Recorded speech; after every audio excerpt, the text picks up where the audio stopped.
In the quiet corners of the Pokemon world, where digital landscapes blend seamlessly with childhood memories, there exist secrets so subtle, so carefully woven into the fabric of these beloved games that only the most observant trainers have ever discovered them. Tonight, as you settle into comfort and let your mind drift toward rest, we shall explore these hidden truths together, moving gently through mysteries that have remained largely unknown for decades. The very first secret begins with something you may have never noticed about Pikachu's original design. When Game Freak's artists first conceptualized this electric mouse, they drew inspiration from an unexpected source, the Japanese word pika, which describes the sound of electrical sparking, and chu, the sound a mouse makes. But buried deeper in this etymology lies a connection to the pika, a small mountain dwelling mammal with rounded ears and a compact body. The designers spent countless hours observing these creatures in nature documentaries, studying how they stored energy for harsh winters, which became the conceptual foundation for how electric type Pokemon store and release electrical energy in their bodies. Moving through the tall grass of these revelations, we discover that the encounter rates in the original red and blue versions were influenced by something remarkable, the internal clock of the Game Boy itself. Though these games predated real-time clock features, the system's internal processes created subtle variations in random number generation based on how long the console had been running.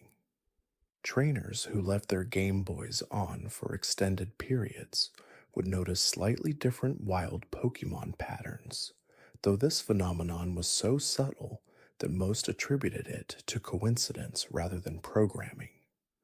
The mysterious Lavender Town holds secrets beyond its famous musical composition.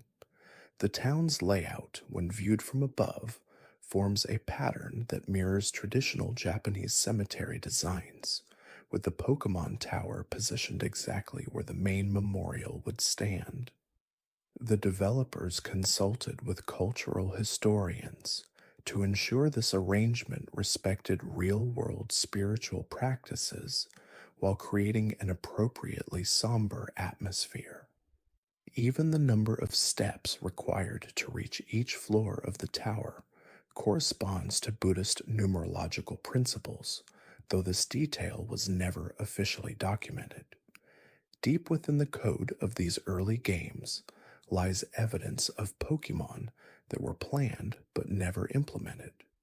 One such creature, internally designated as Bird, possessed stats that would have made it the most powerful flying type in the original games.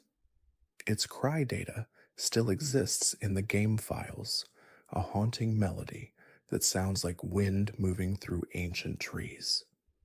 Players occasionally encountered glitched versions of this Pokemon through various exploits, never knowing they were glimpsing a ghost from the development process. The Safari Zone operates on mechanics far more complex than most trainers realize. The frequency with which Pokemon appear is influenced not only by the obvious factors like bait and rocks, but also by the specific route taken through each area. The game tracks your movement patterns and adjusts spawn rates based on a hidden exploration score that rewards thorough, methodical searching over rushed attempts. Trainers who moved in gentle, sweeping patterns rather than straight lines would find themselves encountering rare Pokemon more frequently, though this system was never explained in any official guide. Professor Oak's laboratory contains details that speak to incredible attention to world building. The books on his shelves, though unreadable in the game, were actually assigned specific titles by the development team. These imaginary texts covered topics ranging from evolutionary patterns in Kanto region Pokemon to the ecological impact of human Pokemon partnerships. The developers created this extensive fictional bibliography to help voice actors and translators understand the depth of Oak's character, even though players would never see these details directly. The relationship between certain Pokemon types reveals connections to classical elements that extend beyond the obvious fire, water, and earth associations. Psychic type Pokemon draw their conceptual foundation from the classical element of ether, the fifth element that ancient philosophers believed filled the space beyond the terrestrial sphere. This is why psychic types are often associated with space, stars, and otherworldly phenomena. The developers studied alchemical texts and philosophical treatises to ensure these connections felt authentic and meaningful. Weather patterns in the Pokemon world follow cycles that mirror real meteorological phenomena. The chances of encountering certain Pokemon during different in game weather conditions are based on actual animal behavior patterns during similar weather in the natural world. Bug type Pokemon become more active before storms, just as real insects do when barometric pressure drops. Water types venture closer to shore during gentle rains, reflecting how aquatic creatures behave during precipitation in nature. The mysterious truck near the SS Anne became the subject of countless rumors and theories, but its true purpose was far more mundane and touching than most players imagined. The truck was placed there as a memorial to a developer's father who worked as a truck driver and had encouraged his son's interest in programming. The sprite was carefully positioned so that players could only see it under specific circumstances, making it feel like a hidden treasure rather than an obvious memorial. Evolution stones carry significance that extends into geological reality. The moonstone's in-game description mentions its connection to lunar cycles, but the developers actually consulted with mineralogists about real stones that exhibit optical phenomena similar to what they envisioned. Moonstone, a real feldspar mineral, displays a phenomenon called adulorescence, where light appears to billow across the surface like moonbeams on water. This scientific foundation informed how evolution stones were integrated into the game world's natural laws. The Pokémon Center's healing machines operate on principles that the developers based on real electromagnetic therapy research from the 1990s. The soft humming sound and gentle light patterns were designed to evoke the feeling of advanced medical technology while remaining soothing rather than clinical. The timing of the healing process, those few seconds of anticipation, was carefully calibrated to create a sense of genuine restoration rather than instant gratification. Trainer behavior patterns throughout the games reflect psychological principles that were intentionally incorporated by the development team. The way NPCs move and speak was influenced by research into how people behave in different social contexts. Trainers in cities speak more quickly and directly, while those in rural areas use longer pauses and more thoughtful language patterns. This subtle environmental storytelling helps create the feeling that each location has its own distinct culture and pace of life. The hidden mechanics governing friendship and happiness levels in Pokemon draw from real animal psychology research.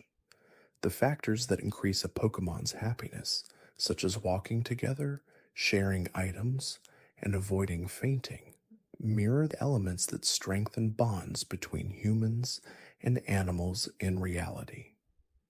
The developers consulted with animal behaviorists to ensure these systems felt authentic and meaningful rather than arbitrary. As we drift deeper into these gentle revelations, the intricate world of Pokemon reveals itself as a tapestry woven with extraordinary care and attention to detail that most trainers never pause to notice, each thread contributing to an experience that feels magical precisely because of these hidden depths that support and enrich every moment of discovery. The breeding mechanics that govern egg hatching contain mathematical relationships inspired by actual genetics research from the early 1990s. When two Pokemon are placed in the daycare together, their compatibility is determined by hidden personality values that function similarly to real genetic markers. The number of steps required for an egg to hatch follows patterns based on embryonic development cycles observed in various animal species, with longer incubation periods reflecting the complexity of the creature that will emerge. The developers spent months studying how traits pass from parents to offspring in nature, ensuring that the inheritance of individual values and abilities would feel both mysterious and logical to players who chose to investigate deeply. Sound design throughout the Pokemon world operates on frequencies specifically chosen to promote relaxation and wonder.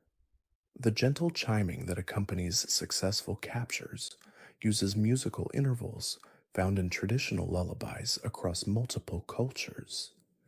Each Pokemon's cry was composed using harmonic principles that reflect their elemental typing, with water types incorporating flowing, wave-like audio patterns, and grass types featuring sounds that echo the rustling of leaves in a gentle breeze.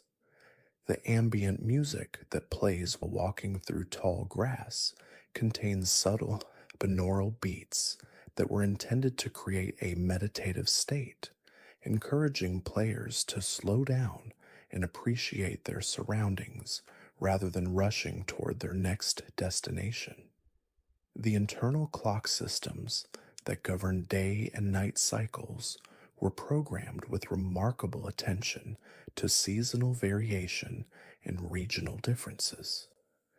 The game's time-based events don't simply alternate between day and night, but follow actual astronomical calculations that determine sunrise and sunset times based on the player's geographical location when possible. This means that certain rare Pokemon appearances align with real celestial events, creating moments of genuine synchronicity between the game world and the natural world outside. The developers believed this connection would create deeper emotional resonance, allowing players to feel that their virtual adventures were somehow connected to the rhythms of the Earth itself. Weather patterns in later generations follow meteorological principles that were carefully researched and implemented. Rain doesn't simply appear randomly, but follows pressure systems and seasonal patterns that mirror real atmospheric behavior. The way sunlight filters through trees during different weather conditions was programmed using actual physics calculations for light refraction and absorption.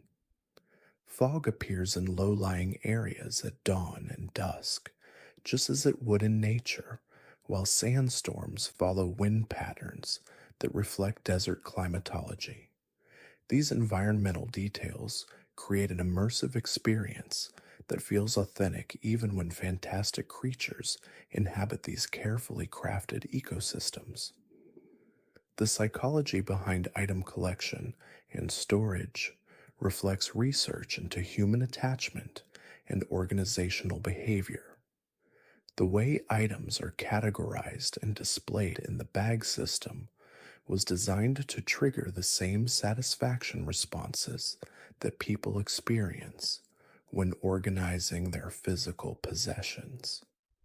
The sound effects that accompany finding hidden items use audio frequencies that activate reward centers in the brain, creating genuine excitement about discovery.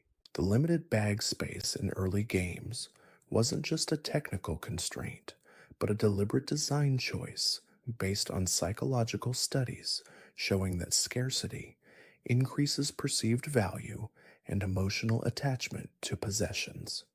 Move accuracy calculations incorporate probability theories that extend beyond simple percentage chances. The game's random number generators use algorithms based on quantum mechanical principles, ensuring that outcomes feel truly random rather than following predictable patterns. Critical hit ratios were calibrated using statistical models that create moments of excitement without making battles feel unfair or predetermined. The developers understood that the thrill of uncertainty needed to be balanced with player agency, creating systems where skill and strategy matter while still allowing for surprising outcomes that keep encounters feeling fresh and engaging. The design of Pokémon Centers as gathering places draws inspiration from real community spaces like libraries and temples and town squares. The architecture incorporates elements from multiple cultural traditions, with curved roofs that echo Asian pagodas, open floor plans reminiscent of Mediterranean courtyards, and warm lighting that creates the feeling of a hearth or gathering fire. The nurse characters were designed to embody archetypal caregiver figures found across human cultures, with their gentle voices and reassuring presence serving as anchors of stability in a world full of adventure and uncertainty. Hidden battle mechanics operate on principles derived from martial arts philosophy and military strategy. The concept of type effectiveness isn't just a game balance mechanism, but reflects real ecological relationships where certain forces naturally overcome others. Fire melts ice, water extinguishes fire, and plants draw strength from earth and water while being vulnerable to fire and ice. These relationships were carefully mapped to create an intuitive understanding of natural forces while maintaining strategic depth that rewards players who study and understand these interconnected systems. The economics of Pokemarts and item pricing follow models based on actual supply and demand principles from rural economies.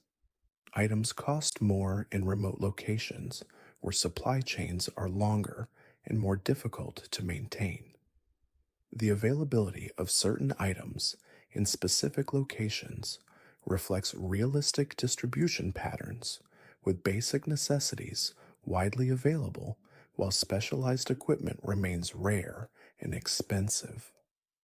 The shopkeeper's dialogue changes based on how frequently players visit, reflecting the kind of personal relationships that develop in small communities where merchants know their regular customers personally. Legendary Pokemon encounter mechanics are built around principles of mythological storytelling and religious pilgrimage experiences. The requirements to find these rare creatures often involve patience, dedication, and specific rituals that mirror the hero's journey found in cultures worldwide. The locations where legendaries appear are carefully chosen to feel sacred and significant, often requiring players to demonstrate worthiness through completing challenging tasks or showing deep understanding of the game world. These encounters are designed to feel like genuine spiritual experiences rather than simple boss battles, creating memories that resonate long after the game is turned off. The friendship evolution system incorporates research from developmental psychology about how relationships grow and deepen over time. The invisible friendship values that determine when certain Pokemon evolve increase through shared experiences, acts of care, and mutual trust, mirroring the way real relationships develop. The items that boost friendship, like the Soothe Bell, were designed to represent the kind of thoughtful gestures that strengthen bonds between friends. The developers wanted these evolutions to feel earned and meaningful rather than automatic, creating emotional investment in the relationship between trainer and Pokemon that extends beyond simple mechanical progression. As these gentle secrets continue to unfold, we begin to understand that the Pokemon world exists as more than entertainment, revealing itself as a carefully constructed universe where every detail serves to create deeper connections between players and the digital creatures they encounter, fostering relationships and experiences that echo the most fundamental aspects of companionship, discovery, and wonder that define our own journey through life. The breeding mechanics that govern egg production and inheritance patterns draw from genuine genetic principles that Mendel first observed in his pea plant experiments. The way certain traits are passed from parent to offspring, including hidden abilities and individual values, follows simplified but scientifically grounded hereditary models. The compatibility groups that determine which Pokemon can breed together reflect real taxonomic relationships, with creatures sharing similar evolutionary backgrounds more likely to produce offspring. The time required for eggs to hatch varies based on the developmental complexity implied by each species, with simpler organisms emerging more quickly, while more sophisticated creatures require longer incubation periods. The systems were designed to introduce players to basic concepts of genetics and reproduction in an approachable way that sparks curiosity about the natural world. The day and night cycle that governs when certain Pokemon appear was programmed to match actual circadian rhythms observed in wildlife populations. Nocturnal creatures emerge during evening hours, while diurnal species remain active during daylight, creating authentic ecosystem patterns that change dynamically as real time passes. The internal clock that tracks these cycles continues running even when the game is turned off, meaning the world continues evolving in the player's absence. This persistent time system was revolutionary for portable gaming, creating the sense that the Pokemon world existed independently and continued its natural processes, whether observed or not. The seasonal changes that affect certain mechanics in later games follow meteorological patterns from temperate climates, with migration patterns and behavioral changes reflecting real animal adaptations to changing weather conditions.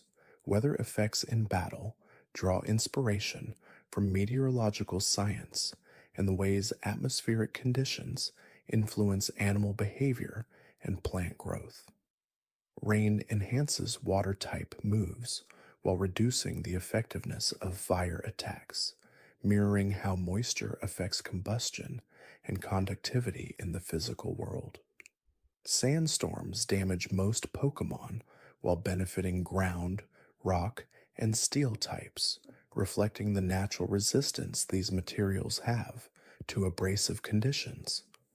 The accuracy reduction caused by certain weather conditions represents the visual impairment and disorientation that real creatures experience during storms and harsh atmospheric events. These environmental factors add layers of strategic complexity while teaching players about the profound influence weather has on all living systems. The Pokemon storage system that allows trainers to deposit and withdraw creatures from remote locations operates on principles similar to cloud computing and distributed data storage. The PC boxes represent a revolutionary breakthrough in the fictional world's technology, allowing instantaneous access to stored Pokemon from any connected terminal. The professor characters who manage these systems serve as both researchers and technical administrators, maintaining the vast networks that enable this miraculous technology. The limitations on party size and storage capacity create meaningful decisions about team composition while preventing the system from becoming overwhelmed by unlimited access to every captured creature. Contest mechanics that judge Pokemon on beauty, coolness, cuteness, cleverness, and toughness were developed using principles from competitive judging systems in dog shows, gymnastics, and other subjective competitions. The combination of visual appeal, performance skills, and crowd reaction that determines contest winners mirrors the complex criteria used in real world competitions where artistry and technical skill must be balanced. The berries used to enhance these qualities were assigned flavors and effects based on actual nutritional science, with certain compounds naturally enhancing different aspects of health and appearance.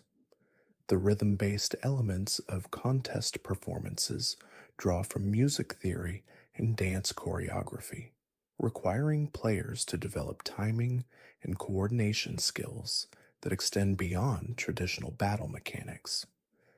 The hidden abilities that some Pokemon possess represent evolutionary adaptations that provide survival advantages in specific environmental niches.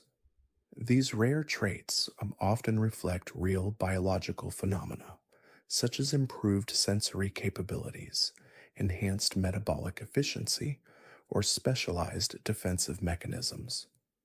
The rarity of these abilities mirrors how beneficial mutations spread slowly through natural populations, with most individuals carrying standard traits while a few possess advantageous variations. The methods required to obtain Pokemon with hidden abilities, including special encounters and breeding techniques, simulate the patience and dedication required for field researchers to observe rare behavioral patterns in wild animal populations. Critical hit mechanics are calculated using probability distributions that create excitement through unpredictability while maintaining strategic depth. The base critical hit rate varies between different moves and abilities, reflecting the concept that some attacks are more likely to find vulnerable spots than others. The increased critical hit ratios achieved through certain items and abilities follow mathematical models that create meaningful choices about risk and reward. The emotional impact of landing or receiving a critical hit at crucial moments generates the kind of memorable experiences that strengthen emotional connections to the game, creating stories that players share and remember long after individual battles are forgotten. Status conditions that affect Pokemon in battle represent simplified versions of real physiological states that impact animal performance and behavior. Paralysis reduces speed and occasionally prevents action entirely, mimicking how nerve damage affects motor function in living creatures. Sleep renders Pokemon temporarily helpless while allowing gradual recovery, reflecting the restorative but vulnerable nature of rest in the wild. Poison deals increasing damage over time, representing how toxins accumulate and intensify their effects when not properly treated. These conditions add tactical complexity while teaching players about the various ways that health and performance can be compromised and restored. The experience point system that governs Pokemon growth follows learning curve models from educational psychology and skill acquisition research. The exponential scaling that requires more experience for higher levels mirrors how mastery becomes increasingly difficult as expertise grows. The bonus experience gained from battling stronger opponents reflects the accelerated learning that occurs when facing appropriate challenges. The reduced experience from defeating weaker foes represents the diminishing returns of practicing skills that have already been mastered. This system encourages players to seek appropriately challenging encounters while preventing exploitation of weak opponents for easy advancement. Move accuracy and power ratings were calibrated using statistical models that balance reliability with effectiveness. High power moves typically have lower accuracy ratings, creating risk reward decisions that mirror real world trade offs between force and precision. The accuracy modifiers applied by various abilities and conditions reflect factors like training, focus, environmental conditions, and physical state that influence performance in competitive situations. The satisfaction of landing a powerful but unreliable attack creates emotional peaks that enhance player engagement, while the frustration of missing at critical moments generates tension that makes eventual success feel more meaningful and earned. The friendship mechanics that influence certain evolutions and battle effects were designed around attachment theory and the psychological benefits of companionship. The invisible friendship values increase through positive interactions, like winning battles together, using beneficial items, and avoiding negative experiences, like fainting or using bitter medicine. The rate at which friendship grows varies between individual Pokemon, representing personality differences and the varying time required to build trust with different types of companions. The tangible benefits of high friendship, including increased critical hit rates and ability to survive potentially fatal attacks, reflect the performance enhancements that come from strong emotional bonds and mutual trust between partners working toward common goals. The breeding mechanics that allow players to create new Pokemon with inherited traits represent simplified versions of genetic principles that govern heredity in living organisms. The egg groups that determine compatibility reflect biological taxonomies where closely related species can produce viable offspring, while the time required for eggs to hatch varies based on the complexity of the developing creature within. Individual values that determine a Pokemon's potential in each statistic mirror the genetic lottery that influences physical and mental capabilities in all living beings, creating natural variation even among members of the same species raised under identical conditions. The ability for certain moves and abilities to pass from parent to offspring represents how learned behaviors and genetic predispositions combine to shape the next generation's capabilities and survival strategies. The day and night cycle that affects wild Pokemon encounters and certain evolutionary requirements follows circadian rhythm research, showing how different species adapt their activity patterns to optimize survival and reproduction. Nocturnal Pokemon like Hoot Hoot and Zubat become more common during evening hours, reflecting the real world behavior of creatures that have evolved enhanced night vision and hearing to exploit resources unavailable to diurnal competitors. The changing availability of certain species throughout the day creates natural scarcity that makes encounters feel more special and encourages players to explore familiar areas at different times. The subtle lighting changes and ambient sound adjustments that accompany these transitions help establish the passage of time without jarring disruptions to the peaceful exploration experience.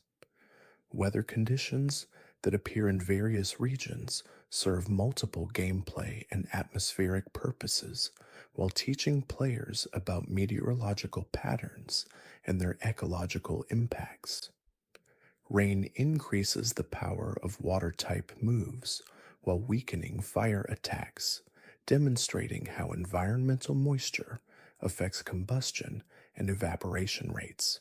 Sandstorms damage most Pokemon while providing protection for ground, rock, and steel types, illustrating how different species develop specialized adaptations to thrive in harsh conditions that would overwhelm less specialized creatures. The reduced accuracy that affects most moves during hail represents the disorienting effects of severe weather on vision and coordination, while the gradual damage reflects the metabolic stress of maintaining body temperature in extreme cold. The elaborate backstories created for legendary Pokemon draw from mythology, cosmology, and natural phenomena to create beings that feel both fantastical and grounded in recognizable patterns. Kyogre's association with ocean expansion reflects scientific understanding of how water cycles and tectonic activity shape planetary geography over geological timescales. Groudon's connection to continental formation mirrors the role that volcanic activity and crustal movements play in creating land masses and mountain ranges. The eternal conflict between these forces represents the dynamic equilibrium between competing natural processes that continuously reshape the Earth's surface. The rare appearances of legendary Pokemon in specific locations create pilgrimage like experiences that reward dedicated exploration and patience with encounters that feel truly extraordinary. The intricate relationships between different evolutionary stones and the Pokemon they affect were designed around elemental associations that appear throughout human culture and natural science. Firestones trigger evolution in species that have developed latent thermal regulation capabilities, allowing them to generate and control heat more effectively. Water stones activate dormant aquatic adaptations like enhanced swimming ability and moisture retention systems. The Thunderstone unlocks electrical generation and storage mechanisms that some Pokemon carry in rudimentary forms before evolution. These items represent concentrated essences of natural forces that catalyze dramatic biological transformations, similar to how environmental pressures drive evolutionary changes in real ecosystems over extended periods. The concept of Pokemon abilities that provide passive benefits during battle introduces strategic depth while representing the specialized traits that give different species advantages in their natural habitats. Intimidate reduces opponent attack power by representing the psychological impact of facing a naturally imposing predator, reflecting how many animals use threat displays to avoid actual combat.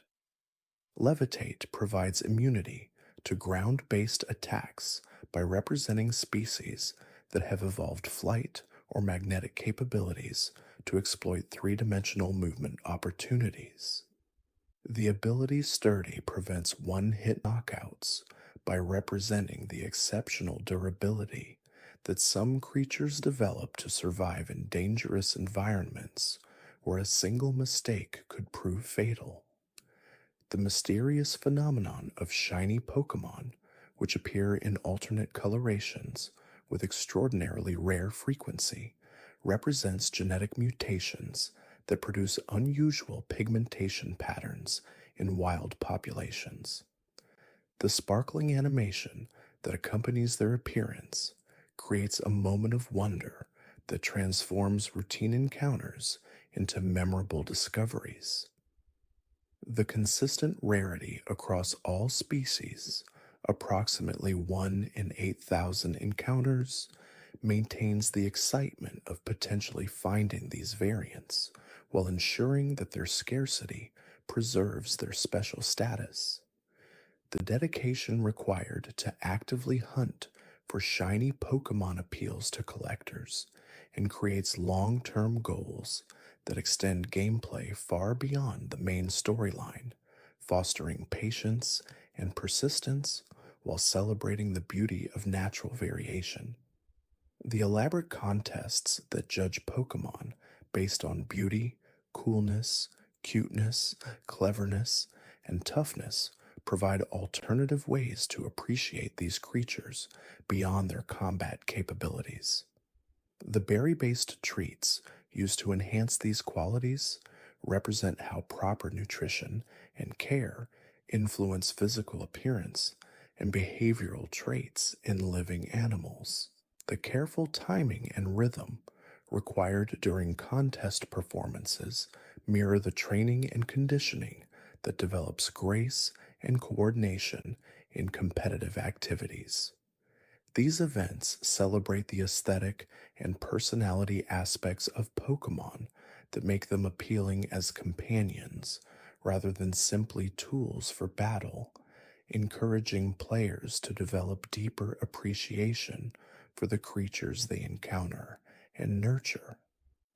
The hidden power move that manifests differently for each individual Pokemon demonstrates how seemingly identical creatures can possess unique capabilities based on their internal characteristics. The type and strength of this move depend on subtle variations in the Pokemon's individual values, creating personalized abilities that reflect the complex interplay between genetics and environment that shapes every living being. This mechanic rewards players for paying attention to the subtle differences between creatures of the same species while providing tactical options that cannot be easily predicted or countered by opponents who rely solely on species based strategies. The phenomenon of Pokemon that appear to be sleeping or resting in the wild, like Snorlax blocking important pathways, creates encounters that feel organic and unforced while teaching players about the importance of rest cycles in maintaining health and energy levels. The special items or circumstances required to wake these sleeping giants reflect how different species have evolved various triggers for arousal that help them conserve energy while remaining alert to genuine opportunities or threats. These encounters break up the routine of seeking out active Pokemon while creating memorable moments that feel like discovering natural wonders rather than simply collecting creatures from a predetermined list. The mysterious phenomenon of Pokemon eggs appearing at daycare centers reflects the deep bonds that can form between compatible creatures when they share peaceful environments free from the stress of constant battle. The time required for these eggs to develop varies significantly between species, mirroring the diverse gestation periods found throughout the natural world, where smaller creatures often develop more quickly, while larger, more complex species require extended periods for proper growth. The steps, counted by trainers as they walk with developing eggs, simulate the gentle motion and warmth that encourage healthy embryonic development, creating a tangible connection between the caretaker's dedication and the eventual hatching of new life. The surprise of discovering which Pokemon will emerge from each egg adds an element of anticipation that celebrates the mystery and wonder of birth itself, while the possibility of inherited moves from both parents demonstrates how genetic traits pass between generations in ways that create unique combinations of abilities and characteristics.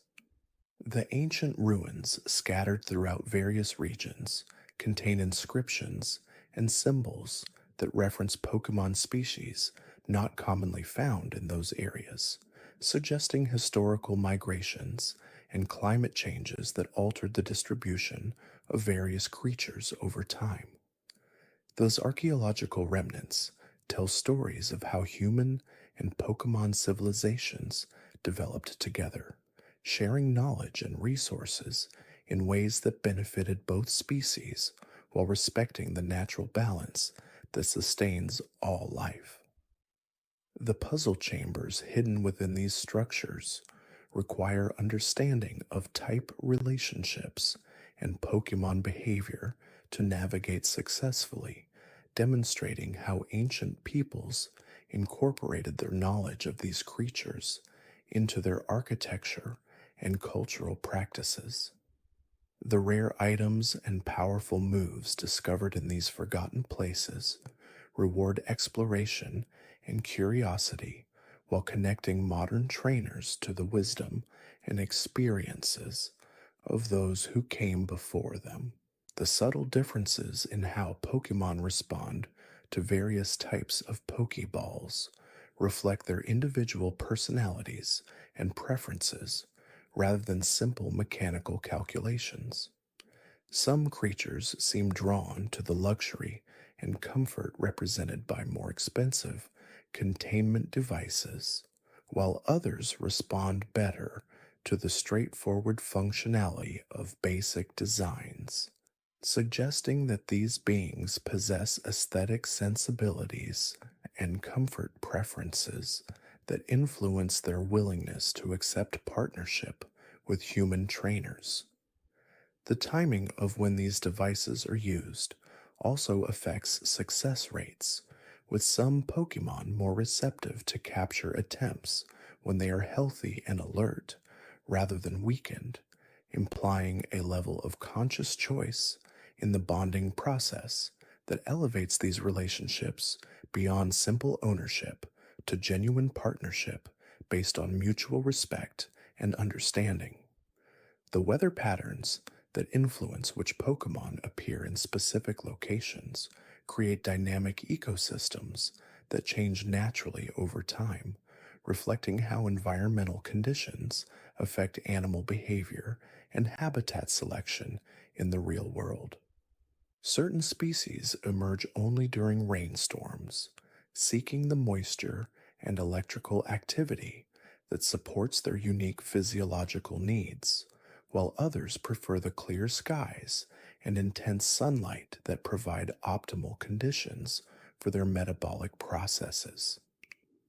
These patterns encourage trainers to observe and understand natural cycles, developing patience and awareness of environmental factors that influence when and where different creatures can be found. The seasonal migrations of various species add another layer of realism to these encounters, creating windows of opportunity that reward those who pay attention to natural rhythms and plan their journeys accordingly. The friendship evolution mechanic reveals how emotional bonds can trigger profound physical and psychological transformations in certain Pokemon, paralleling the ways that social connections and positive relationships contribute to healthy development in many living creatures. The gradual building of trust through consistent care, regular interaction, and shared experiences creates measurable changes in these beings that extend far beyond simple training or conditioning. The berries and vitamins that enhance friendship represent how proper nutrition and health care demonstrate love and commitment in relationships, while the grooming and massage activities available in certain locations simulate the social bonding behaviors observed in many animal species. These evolutions cannot be forced or rushed, requiring genuine patience and dedication that mirrors the time and effort needed to build meaningful relationships in any context. The mysterious phenomenon of Pokemon that can only be encountered through specific trading sequences creates intricate webs of cooperation between trainers, fostering communication and collaboration that extends beyond individual achievements.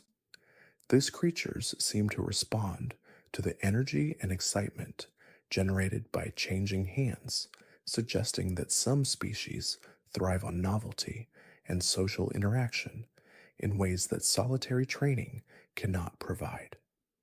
The items that must be held during these trades often have symbolic significance related to the Pokemon's nature or abilities, creating ritualistic elements that add meaning and ceremony to what might otherwise be simple exchanges.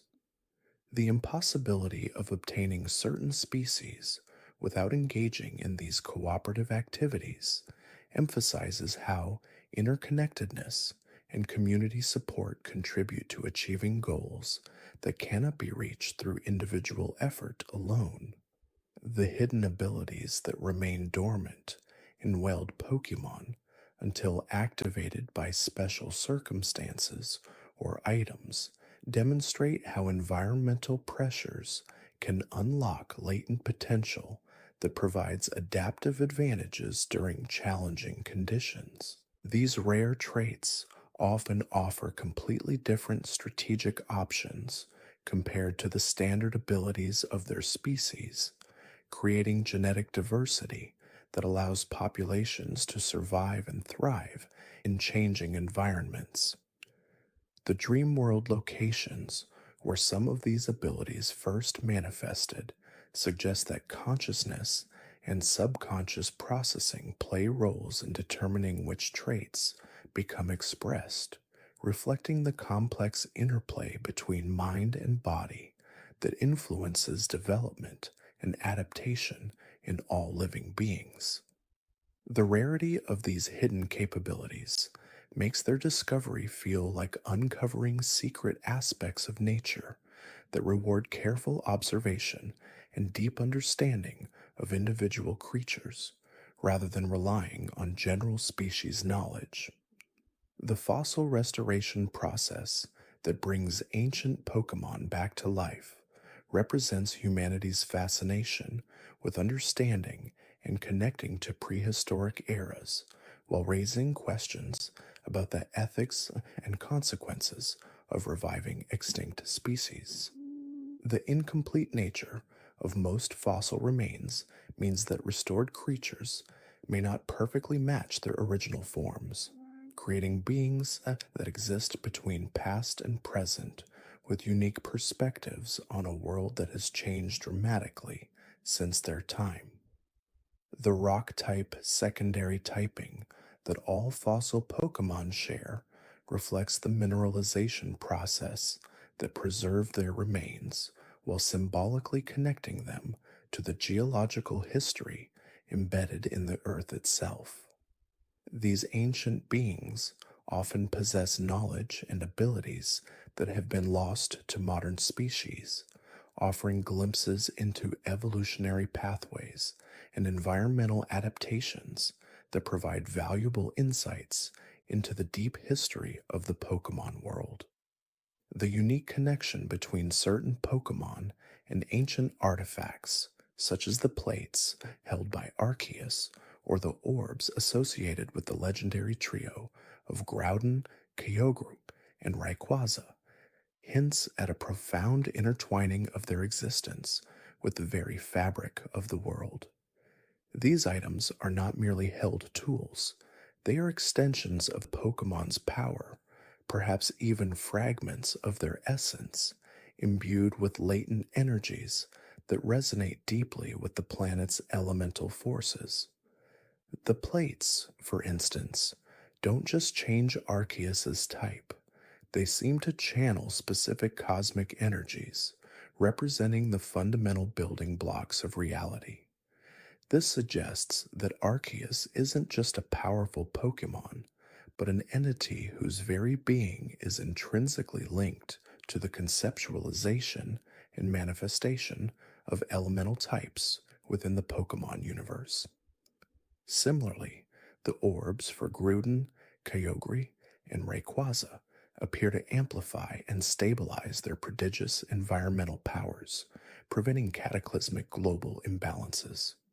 Without these ancient relics, the raw power of these titans might be unleashed unchecked, leading to irreversible ecological devastation. This implies a wisdom inherent in their design, suggesting that even primordial forces require some form of regulation or conduit to interact constructively with the world.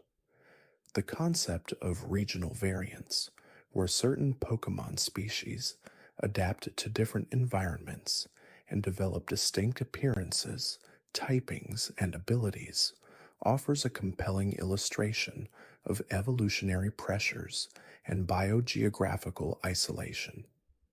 These variations are not just cosmetic, they represent deep seated genetic and physiological changes that allow a species to thrive in a new ecological niche. For example, the ice type Vulpix and Ninetales in Alola adapted to snowy mountain peaks, developing thick fur and ice based attacks, a stark contrast to their fire type counterparts in other regions. This isn't a mere change of color, it's a complete reimagining of their biological functions and strategic roles within their ecosystem.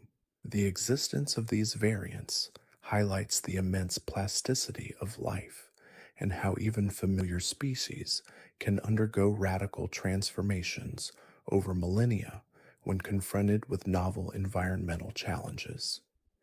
It's a testament to the power of natural selection, demonstrating how subtle shifts in climate, diet, or predator prey relationships can sculpt entirely new forms from a common ancestor.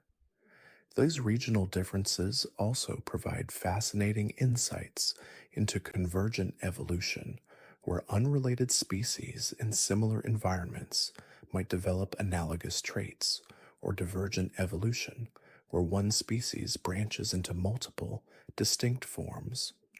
The phenomenon of regional forms also enriches the narrative of the Pokemon world, making each region feel like a distinct biome with its own unique evolutionary history and ecological tapestry. The occasional appearance of shiny Pokemon, creatures with different coloration from their typical counterparts, is a rare genetic anomaly that captivates trainers with its sheer improbability. These shimmering variations are not inherently more powerful or skilled, but their aesthetic distinctiveness makes them highly sought after, almost like living jewels. The low odds of encountering a shiny Pokemon, often cited as one in several thousand, transforms each discovery into a moment of pure serendipity and elation. This rarity imbues them with a special kind of value, not based on utility, but on beauty and chance. The scientific basis for these color mutations is rarely explored in explicit detail, but one can infer that they are the result of recessive genes, expression of different pigments, or even unique environmental factors during development. The thrill of finding a shiny is akin to discovering a four-leaf clover or a perfectly symmetrical snowflake, a subtle deviation from the norm that delights the eye and sparks a sense of wonder.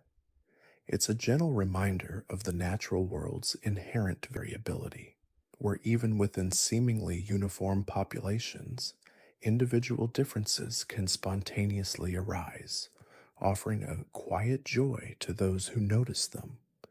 The dedication shown by trainers who spend countless hours meticulously searching for these rare hues speaks volumes about the human appreciation for beauty in unexpected forms and the satisfaction of pursuing a seemingly impossible goal. The concept of Pokemon learning human speech, while rare, is a profound indicator of their high intelligence and deep emotional connection to trainers. Meowth of Team Rocket, with his learned ability to speak, represents a pinnacle of cross species communication, achieved through immense personal effort and a desire to understand and be understood by humans. This isn't just mimicry, it's a genuine grasp of language, syntax, and meaning, allowing for complex thought and nuanced expression. Such an ability blurs the lines between human and Pokemon, suggesting that the intellectual gap may be narrower than often perceived. The fact that Meowth's peers, even those of the same species, do not typically share this linguistic proficiency emphasizes the unique circumstances and personal drive that led to his mastery.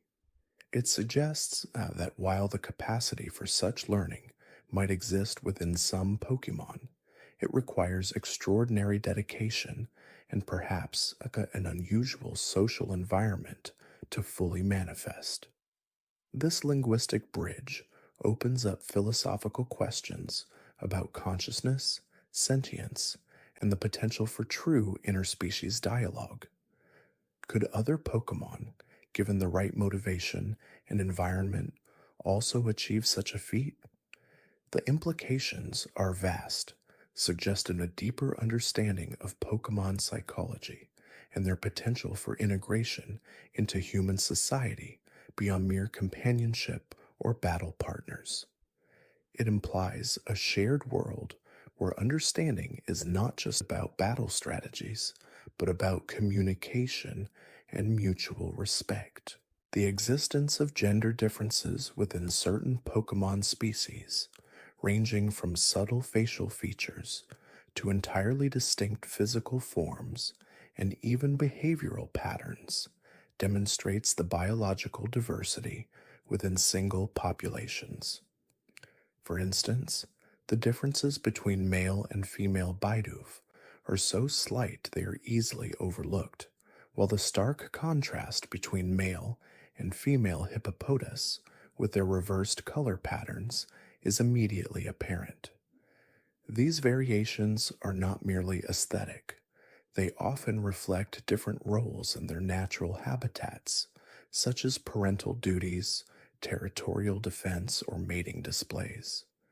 For example, the male Combi is virtually indistinguishable from the female, but only the female evolves into Vespiquen, highlighting a clear biological predisposition for certain evolutionary paths based on gender. This underscores the complex interplay of genetics, hormones, and environmental factors that shape an organism's development.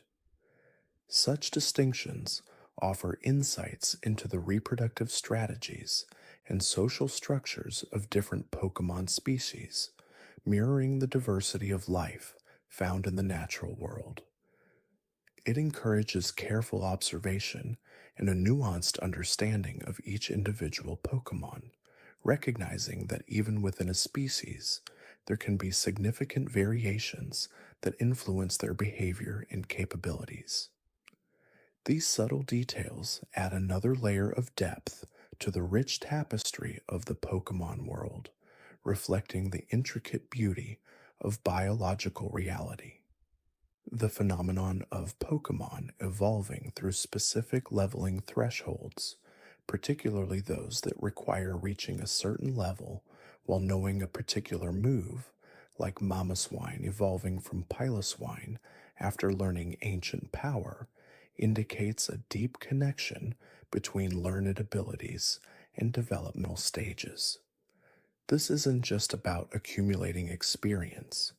It's about the mastery of a specific skill, unlocking a new biological potential.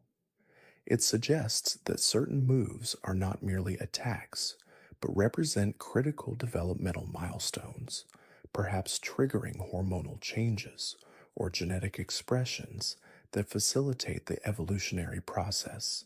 Ancient power, for example, might represent a reconnection to ancient instincts or a surge of primordial energy that reshapes the Pokemon's form and abilities. This intertwining of knowledge and physical transformation suggests that learning and intellectual development are integral to the evolutionary journey for some species, rather than solely brute force or simple maturation. It highlights a more sophisticated understanding of evolution, where mental and physical growth are inextricably linked.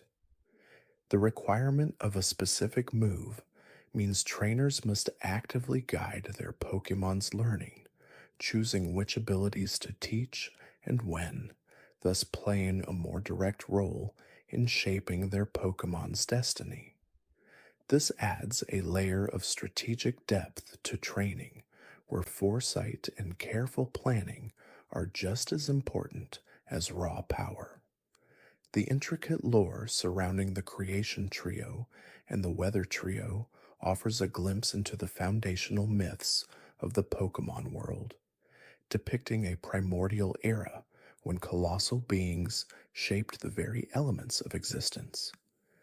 Dialga, the Master of Time, Palkia, the Lord of Space, and Giratina, the Arbiter of Antimatter and Distortion, are not just powerful Pokemon.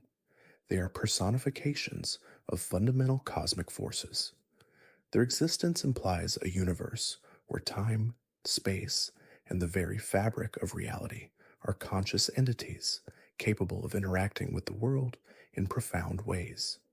Similarly, Groudon, the creator of land, Kyogre, the expander of seas, and Rayquaza, the guardian of the skies, represent the titanic forces that sculpted the planet's geography and climate. These legendary narratives are more than just stories. They are origin myths that provide a spiritual and existential framework for understanding the Pokemon world.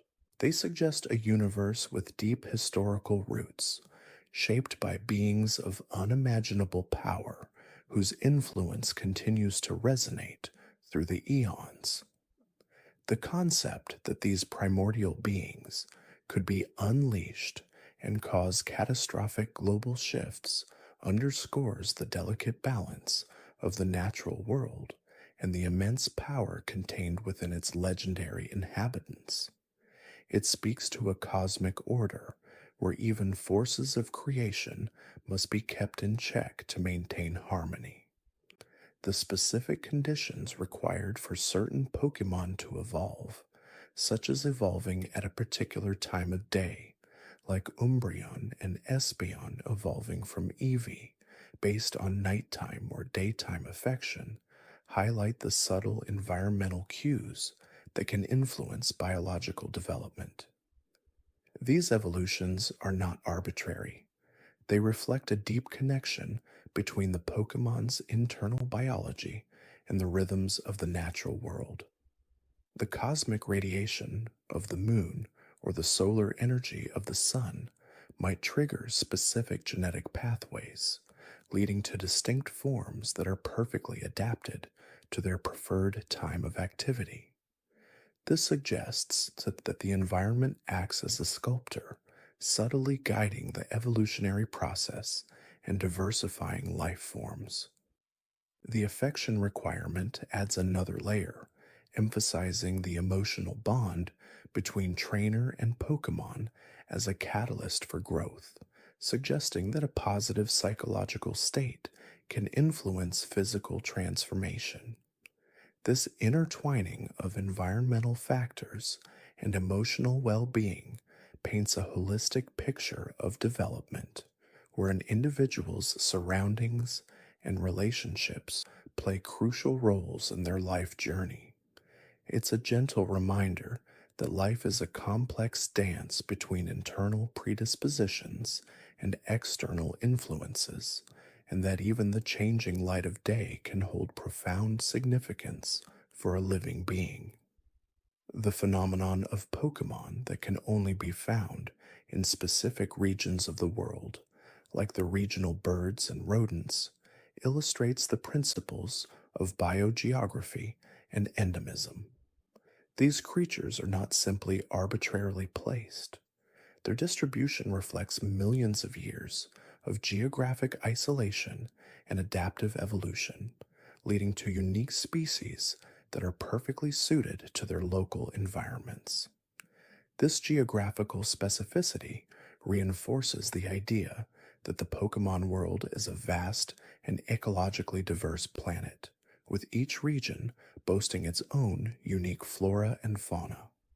It encourages exploration and travel, as trainers must journey to different continents or islands to complete their collections and encounter new forms of life.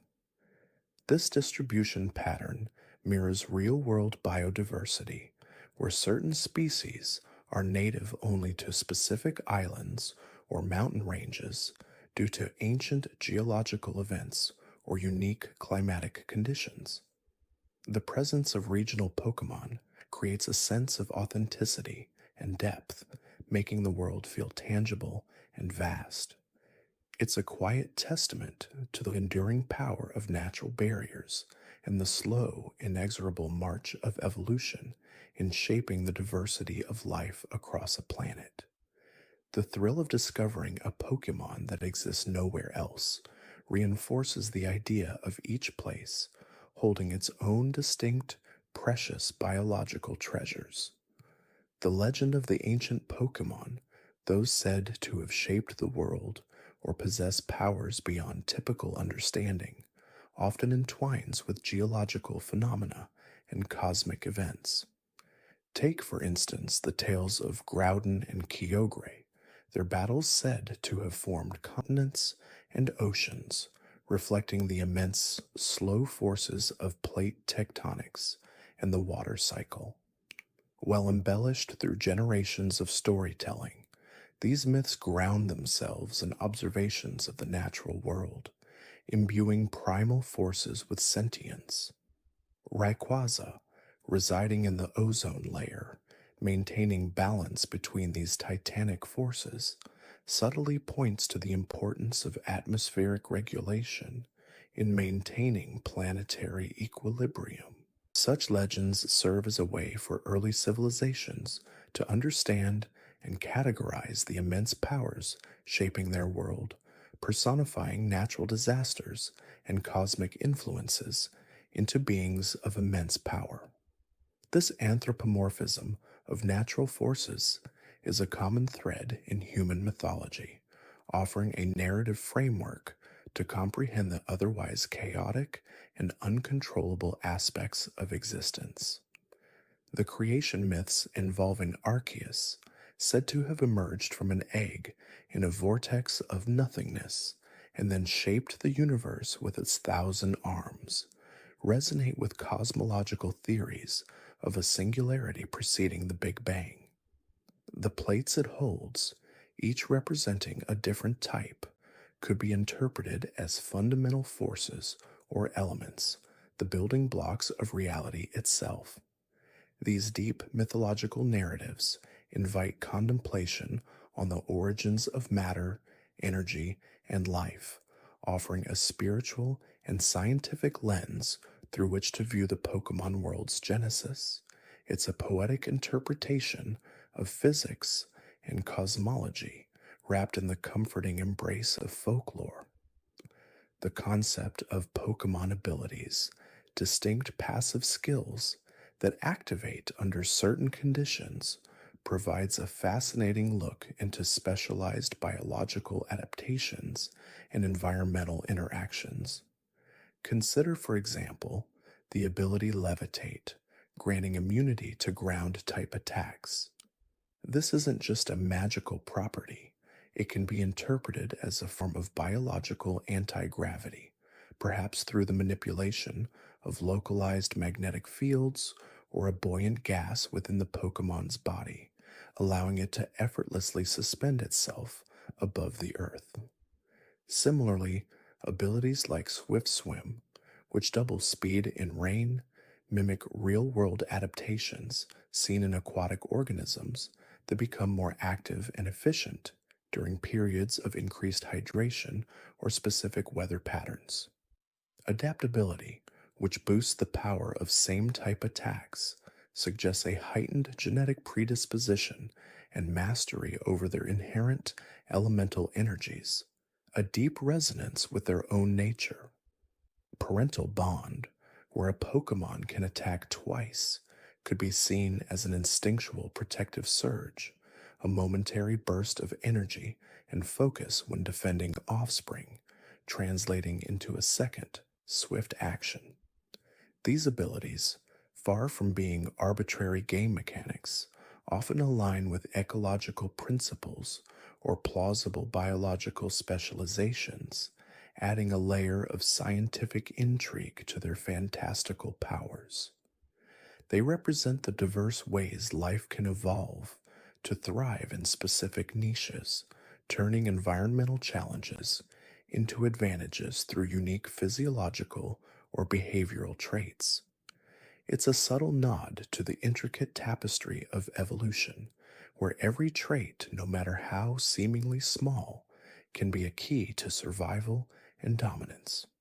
The quiet hum of an ability activating is the sound of nature's ingenuity. The phenomenon of shiny Pokemon, rare color variations that occur naturally, offers a gentle parallel to genetic mutations and polymorphism in real world species. These aesthetic differences, while not conferring any inherent battle advantage, are a highly sought after rarity, much like albino animals or melanistic variants in nature. The low probability of encountering a shiny Pokemon, often cited as 1 in 496 or more, reflects the infrequent occurrence of beneficial or even neutral mutations in a population's gene pool. These mutations, though often subtle, are the raw material for evolutionary change over vast stretches of time, occasionally leading to distinct subspecies or even new species if isolated. The shiny phenomenon, therefore, is a simplified, charming representation of genetic diversity and the random beauty of natural variation. It reminds us that even within a species, there's a wide spectrum of individual characteristics, some more striking than others. The pursuit of a shiny Pokemon becomes a metaphor for the human fascination with rarity and uniqueness, a quiet appreciation for the subtle differences that make each living thing special. It's a whisper of the endless possibilities held within a single genetic code, a silent testament to the gentle hand of chance in shaping the kaleidoscope of life. The concept of type effectiveness, where certain types of attacks are more or less effective against other types of Pokemon, is a beautifully distilled representation of ecological interactions and elemental principles. Fire burning grass, water dousing fire, electric current conducting through water. These are fundamental interactions observed in the natural world. The rock, paper, scissors dynamic is expanded into a complex web, reflecting the intricate food chains and elemental vulnerabilities found in ecosystems. For example, a grass type Pokemon's weakness to fire type attacks mirrors the destructive power of wildfires on vegetation, while its resistance to water type attacks reflects how plants absorb and thrive on water. The ghost type's immunity to normal and fighting types could be interpreted as its ethereal, non corporeal nature, making it impervious to physical blows, while its weakness to dark types might represent fear or spiritual oppression. This system provides a simple yet profound framework for understanding the interconnectedness of elements and the delicate balance of ecological forces. It encourages strategic thinking, but at its heart, it's a simplification of how different forms of matter and energy interact, a quiet lesson in the fundamental laws of physics and biology. The hum of a super effective attack landing is the sound of natural law asserting itself. The use of specific items to facilitate evolution, such as the various elemental stones or trade specific items, introduces the idea of external catalysts for biological change. The firestone, for example, might contain highly concentrated thermal energy or specific minerals that trigger a rapid metabolic shift in certain Pokémon, causing them to evolve into their fire-attuned forms. This parallels the role of environmental triggers in real-world metamorphosis, like temperature influencing the sex of certain reptiles or specific chemical signals initiating larval transformation in insects. The trait evolutions, where a Pokemon evolves only when exchanged with another trainer, speaks to the social and environmental enrichment that can accelerate development. Perhaps the act of being traded exposes the Pokemon to new electromagnetic fields, different atmospheric pressures, or simply the psychological shift of a new environment and bond, which then triggers a latent evolutionary pathway. This isn't just about ownership transfer, it's about the profound impact of a change in context and relationship. It suggests that growth isn't always an internal process. Sometimes, an external stimulus, whether a rare mineral or a new social dynamic, is necessary to unlock hidden potential. It's a gentle whisper that sometimes a journey or a new connection is exactly what's needed for a profound transformation. The existence of Pokemon that mimic inanimate objects or parts of the environment, like Voltorb resembling a Pokeball or Sudowoodo disguising itself as a tree, showcases the evolutionary strategy of mimicry and camouflage. Voltorb's resemblance to a valuable item is a form of Batesian mimicry, where a harmless species imitates a dangerous one, or in this case, a desirable one, to deter predators or lure unsuspecting prey. Sudowoodo's rock-hard body and tree-like appearance are a masterclass in crypsis, allowing it to blend seamlessly into its surroundings and avoid detection. This isn't just about hiding, it's about deception as a survival tool, a common strategy in the natural world where organisms develop astonishing resemblances to their environment or other species to gain an advantage. These Pokemon illustrate the relentless pressure of natural selection, sculpting forms and behaviors that enhance survival and reproduction. It's a quiet testament to the endless creativity of evolution, where even the most mundane objects can inspire a living creature's form, a subtle reminder that appearances can be deceiving and life finds a way to blend in or stand out as needed. The concept of regional variants, like Alolan Vulpix or Galarian Meowth, provides a clear and accessible illustration of adaptive radiation and speciation driven by geographic isolation and differing environmental pressures. An Alolan Vulpix, adapted to cold, Snowy Mountains develops an ice typing and a white coat, a stark contrast to its fire type Kanto counterpart, which thrives in warmer climates. This demonstrates how a single ancestral species can diversify over time into distinct forms as different populations adapt to unique ecological niches. The Galarian Meowth evolving into a steel type due to harsh living conditions and a diet rich in iron shows how environmental factors can directly influence physical composition and elemental affinity. These variants are not just aesthetic changes, they represent divergent evolutionary paths where populations, isolated by geographical barriers or distinct selective pressures, accumulate different traits, eventually leading to forms that are distinct enough to be considered subspecies or even on the path to full speciation.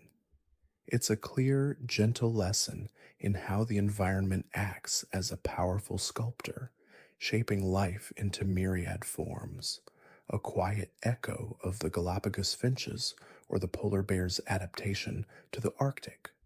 The existence of legendary and mythical Pokémon, often unique individuals with unparalleled power, speaks to the concept of apex predators, keystone species, or even undiscovered megafauna that occupy pivotal roles in their ecosystems or the planet as a whole.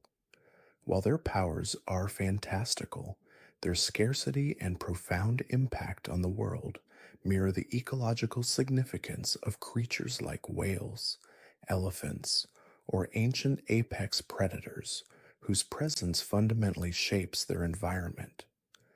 The notion that some of these Pokemon are one of a kind or incredibly rare reinforces the idea of ecological bottlenecks or species that are at the very top of their food chain with limited populations due to the vast resources they require. Their legends, passed down through generations, serve as a cultural memory of their immense power and significance, much like how ancient cultures revered and feared powerful animals. These rare beings are a quiet reminder of the immense untamed forces that still exist within the world, even in the most well explored regions, hinting at secrets that still lie beyond human comprehension, a subtle shiver of the wild. The internal ecosystems found within some Pokemon, such as the Slowbro with its Shelter companion, or the symbiotic relationship between Kommo-o and its scales, illustrate complex biological interdependencies and mutualism. The Shelter biting onto Slowbro's tail not only triggers its evolution, but forms a permanent, mutually beneficial relationship. Shelter gains a mobile host and protection, while Slowbro gains enhanced psychic abilities or defense. Kommo-o's scales, which detach and are used as weapons, suggest a regenerative biological process, perhaps similar to how deer antlers are shed and regrown, or how certain reptiles can detach and regrow tails. These relationships are not merely aesthetic, they are vital components of the Pokemon's biology and behavior, showcasing how different organisms can evolve to live in close cooperation, benefiting from each other's presence. It's a gentle illustration of the intricate web of life, where even two seemingly disparate organisms can form a powerful and enduring bond, a quiet hum of nature's collaborative spirit. The concept of Pokemon learning human speech, or at least mimicking it, particularly exemplified by Meowth of Team Rocket, delves into the fascinating area of animal cognition, language acquisition, and the potential for interspecies communication. While Meowth's ability is presented as extraordinary and self-taught through immense dedication, it touches upon the real-world observations of certain animals, like parrots or dolphins, demonstrating impressive capabilities for vocal mimicry and even understanding complex commands. Meowth's story suggests that given enough exposure, motivation, and perhaps unique biological predispositions, some Pokemon could potentially bridge the communication gap, albeit with significant effort. This raises profound questions about sentience, consciousness, and the boundaries of language itself, hinting that intelligence and complex thought are not exclusive to one species. It's a quiet pondering on the potential for understanding between different forms of life, a gentle whisper of the shared experience that transcends species. The various methods of transportation used by Pokemon, from flying types carrying trainers to psychic types levitating objects, reflect diverse applications of biological and elemental energy for movement. Flying Pokemon, using their wings to generate lift, is a direct parallel to avian flight, while the ability of some Pokemon to effortlessly glide or levitate through psychic energy suggests a manipulation of fundamental forces, perhaps localized gravity fields or kinetic energy. The use of water types for oceanic travel or ground types for tunneling showcases specialized adaptations for navigating different terrains. These aren't just convenient plot devices, they are expressions of how life adapts to conquer diverse environments, evolving specialized organs or abilities for locomotion. It's a gentle reminder of the astonishing variety of ways that living beings move through the world, a subtle hum of the endless ingenuity of nature in motion. The intricate social structures observed in some wild Pokemon populations, such as the leadership roles in a pack of Mightyena or the communal living of colonies of Combi, mirror the complex social behaviors seen in countless animal species. Mightyena's pack hierarchy, with an alpha leader, reflects the social dynamics of wolves or wild dogs, where cooperation and established roles are crucial for hunting and survival. Combe colonies, with their queen Vespiquen, are a direct parallel to insect societies like bees or ants, where specialized castes work together for the good of the entire group. These social dynamics are not random. They are evolved strategies that enhance resource acquisition, defense against predators, and successful reproduction. They demonstrate that Pokemon are not just individual creatures, but often exist as integrated parts of larger functional societies, each member playing a vital role. It's a quiet testament to the power of cooperation and the diverse ways that sociality can manifest in the natural world, a gentle whisper of the intricate dance of community. The concept of forms, or morphs, within a single Pokemon species, such as Deerling changing appearance with the seasons, or cast form altering its shape based on weather, illustrates phenotypic plasticity and environmental adaptation. Deerling's seasonal coat changes are a direct parallel to real-world animals like the Arctic fox or snowshoe hare, which alter their fur color to camouflage with their environment as seasons change. Cast form's ability to transform into different elemental forms based on the immediate weather conditions showcases an extreme form of phenotypic plasticity, where its physical form and elemental properties are directly influenced by atmospheric conditions. This isn't evolution in the traditional sense, but rather an immediate, reversible adaptation to environmental cues, allowing the Pokemon to thrive in fluctuating conditions. It's a gentle reminder that life is incredibly adaptable, capable of subtle and dramatic changes to perfectly align with its surroundings, a quiet hum of nature's responsiveness.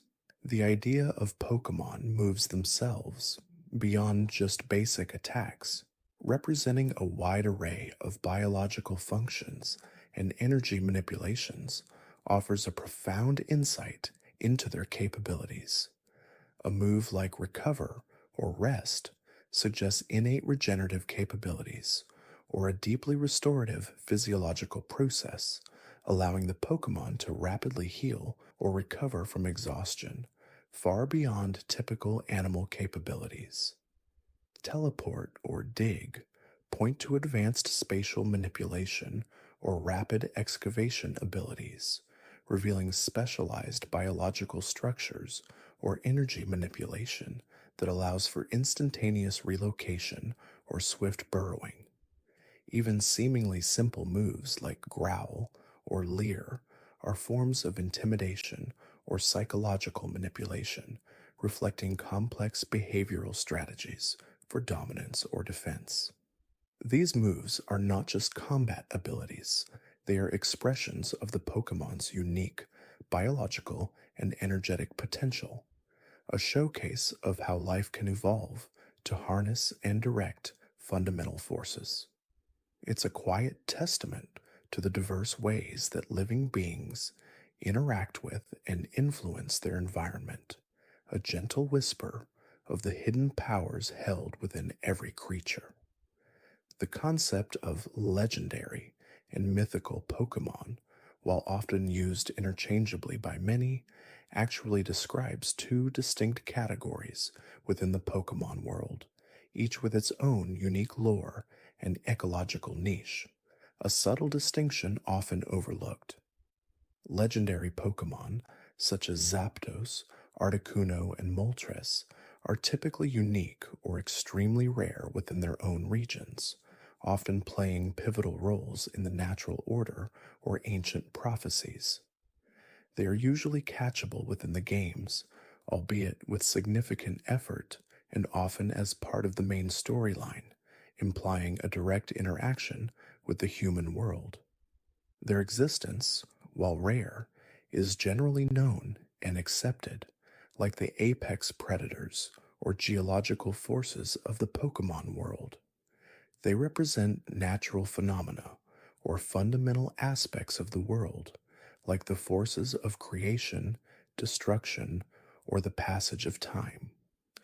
Their scarcity contributes to their mystique, but their presence is a tangible, albeit infrequent, part of the world's fabric. Mythical Pokemon, on the other hand, such as Mew, Celebi, or Jirachi, are far more elusive. Their existence is often debated, considered mere folklore or urban legend, even within the Pokemon world itself. They are typically only obtainable through special distributions or events, reinforcing their enigmatic nature and rarity. Their lore often ties them to ancient myths, forgotten histories, or even the very fabric of reality, suggesting they are beings of immense power whose influence is often unseen but profound. They are the whispered secrets, the creatures of impossible tales, almost ethereal in their presence. The distinction between legendary and mythical is akin to the difference between a rare, magnificent animal that few have seen and a creature from forgotten myths whose existence is questioned even by scholars. It's a quiet testament to the layering of mystery and wonder in the Pokemon universe, a gentle whisper of the unknown that still awaits discovery. The phenomenon of shiny Pokemon, with their altered color palettes, is more than just a cosmetic variation. It represents a fascinating biological anomaly, akin to melanism or albinism in the real world, but with a unique twist. These variations are incredibly rare, occurring at a rate of approximately 1 in 496 in recent games, making their discovery a truly special event. This rarity suggests a genetic mutation that, while not typically beneficial for survival in the wild, is not overtly detrimental either, allowing these variants to persist, albeit infrequently. Unlike real world instances, where color mutations might offer camouflage advantages or disadvantages, a shiny Pokemon's altered coloration doesn't seem to inherently change its abilities or stats in the game world, making it a purely aesthetic distinction. However, in the context of the Pokemon world's natural history, it could be hypothesized that these genetic quirks occasionally arise, much like a white tiger amongst its orange peers, a beautiful deviation from the norm. It's a quiet testament to the subtle imperfections and variations that make life so diverse and fascinating, a gentle whisper of the beauty found in rarity. The concept of type effectiveness in battles, where certain types of Pokemon are strong or weak against others, is a sophisticated ecological model embedded within the game mechanics. It mirrors the predator prey relationships, elemental interactions, and natural resistances found in the real world.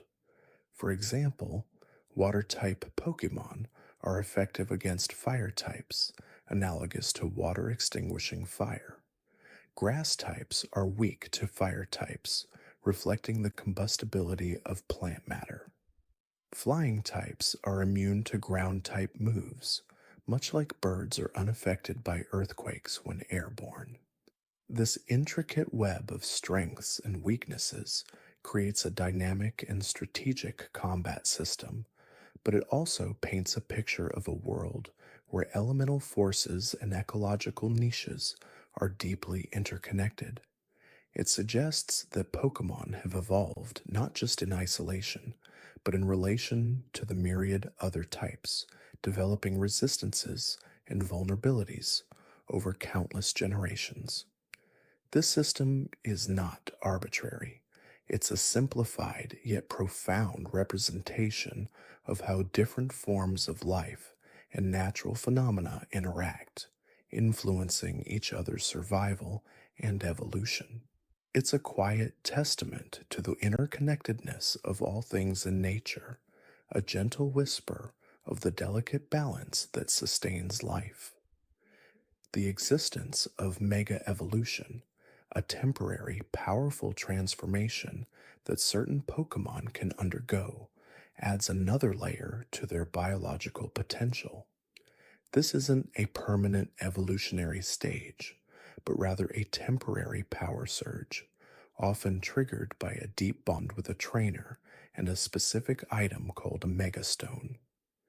This process suggests that within the Pokemon's genetic code, there lies dormant potential for a more formidable form, a latent power that can be unlocked under specific, synergistic conditions.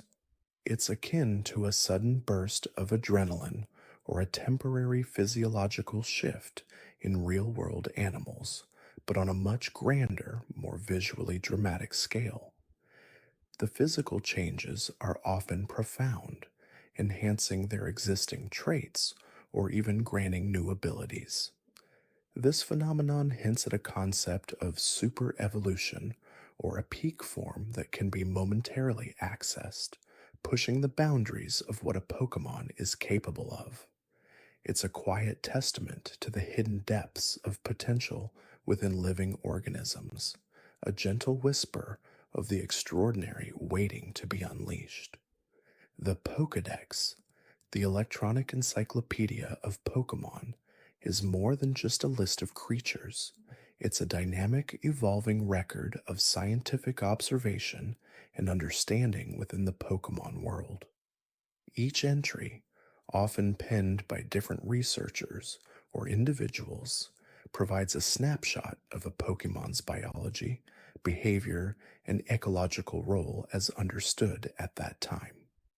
The discrepancies and sometimes contradictory information between different game entries for the same Pokemon across regions or generations are not errors, but rather realistic reflections of scientific progress and varying local knowledge.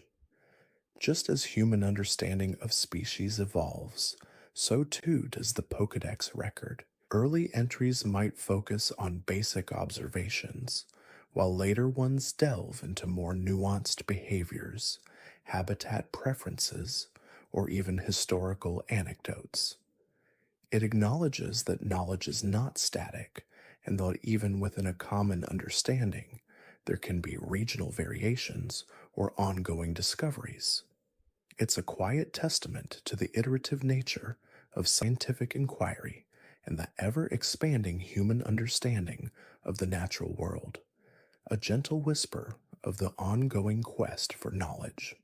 The concept of regions in the Pokemon world, each with its unique geography, climate, and endemic Pokemon species, mirrors the biogeographical zones of Earth. Kanto, Johto, Hoenn, Sinnoh, Unova, Kalos, Alola, Galar, and Paldea each possess distinct ecological niches that foster the evolution of specialized Pokemon. The cold, mountainous regions might host ice types, while volcanic areas are home to fire types. Coastal regions teem with water types, and dense forests house grass and bug types. This geographical diversity explains why certain Pokemon are exclusive to particular regions, and why a full understanding of all Pokemon requires extensive travel and research across these distinct landmasses.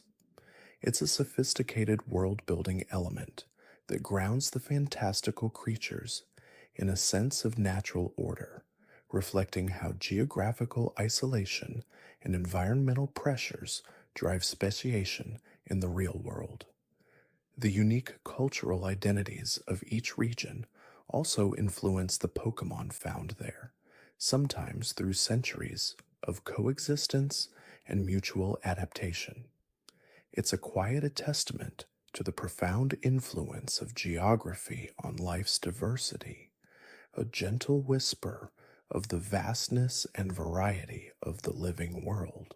The egg group system, which dictates which Pokemon can breed with each other, is a subtle biological classification that goes beyond mere appearance. Pokemon within the same egg group are considered to be biologically compatible, implying a shared evolutionary ancestry or similar reproductive mechanisms, even if they look vastly different. For example, a Skitty and a Wailord can breed because they both belong to the field egg group, despite their immense size difference. This system suggests a deeper genetic connection than what is immediately apparent, much like how seemingly disparate real-world animals can share a common ancestor deep in their evolutionary past. It highlights that outward appearance isn't always the sole determinant of biological relatedness. It's a pragmatic, yet biologically insightful way of organizing reproductive compatibility within a fantastical world, offering a glimpse into the hidden genetic relationships that bind diverse species together.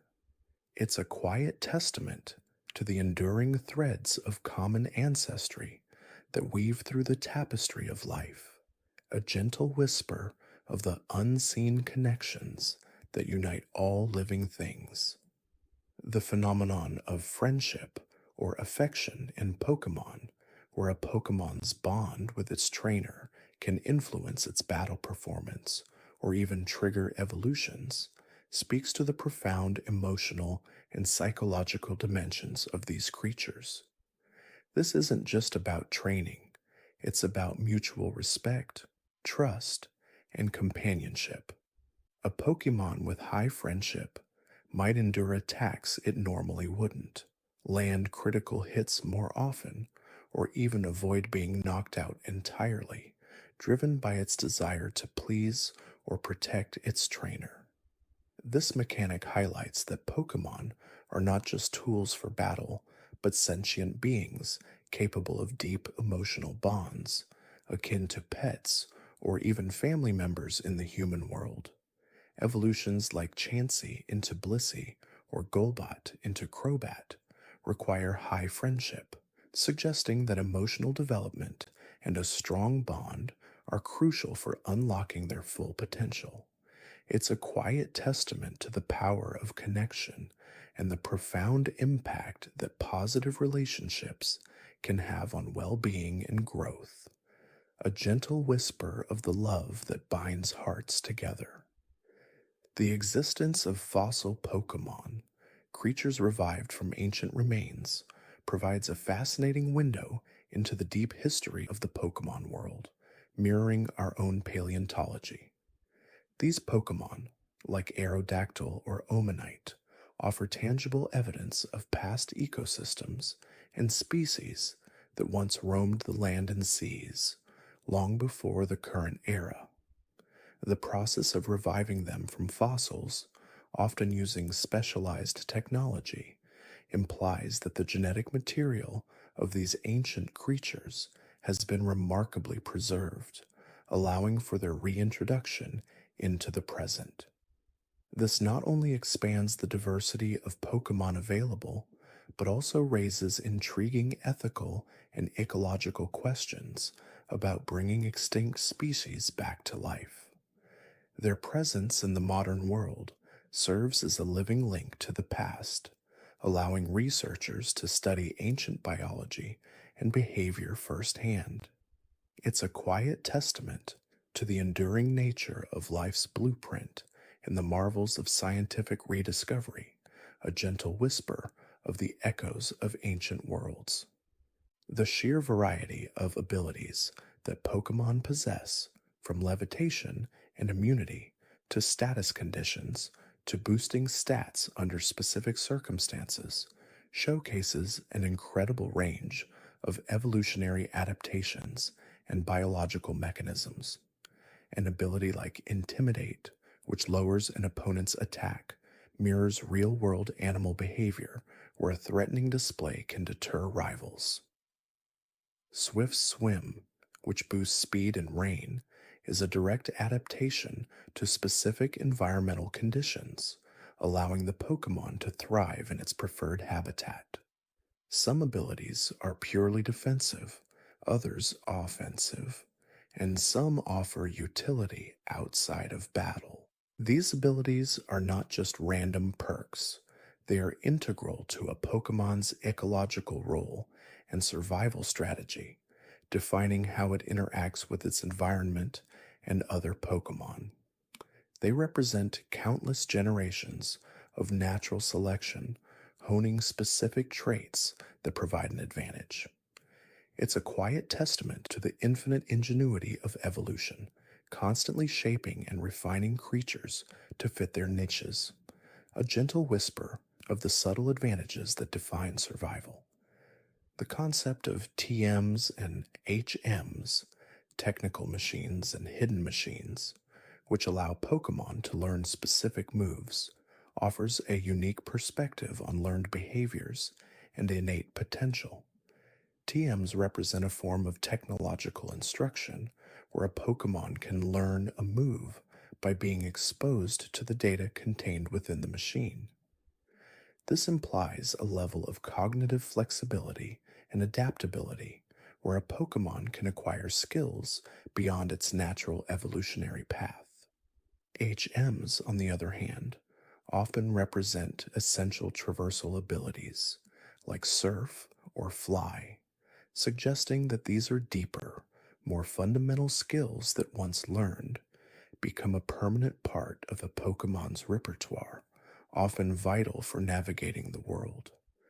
They highlight the interplay between inherent biological capacity and external learning, showcasing that Pokemon are not just driven by instinct, but can be taught and trained to expand their capabilities.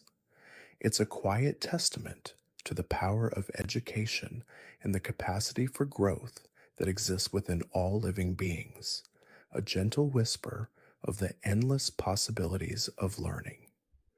The type of a Pokemon itself, beyond just its elemental affinity, can often reflect its fundamental biological structure or ecological role. Ghost-type Pokemon, for example, often represent spirits or beings of pure energy, defying conventional biology. Steel types typically have incredibly durable, metallic bodies, reflecting their physical composition. Psychic types possess advanced cognitive abilities, often manipulating minds or objects with thought alone. These types are not arbitrary labels, but rather profound classifications that hint at the very essence of a Pokemon's being.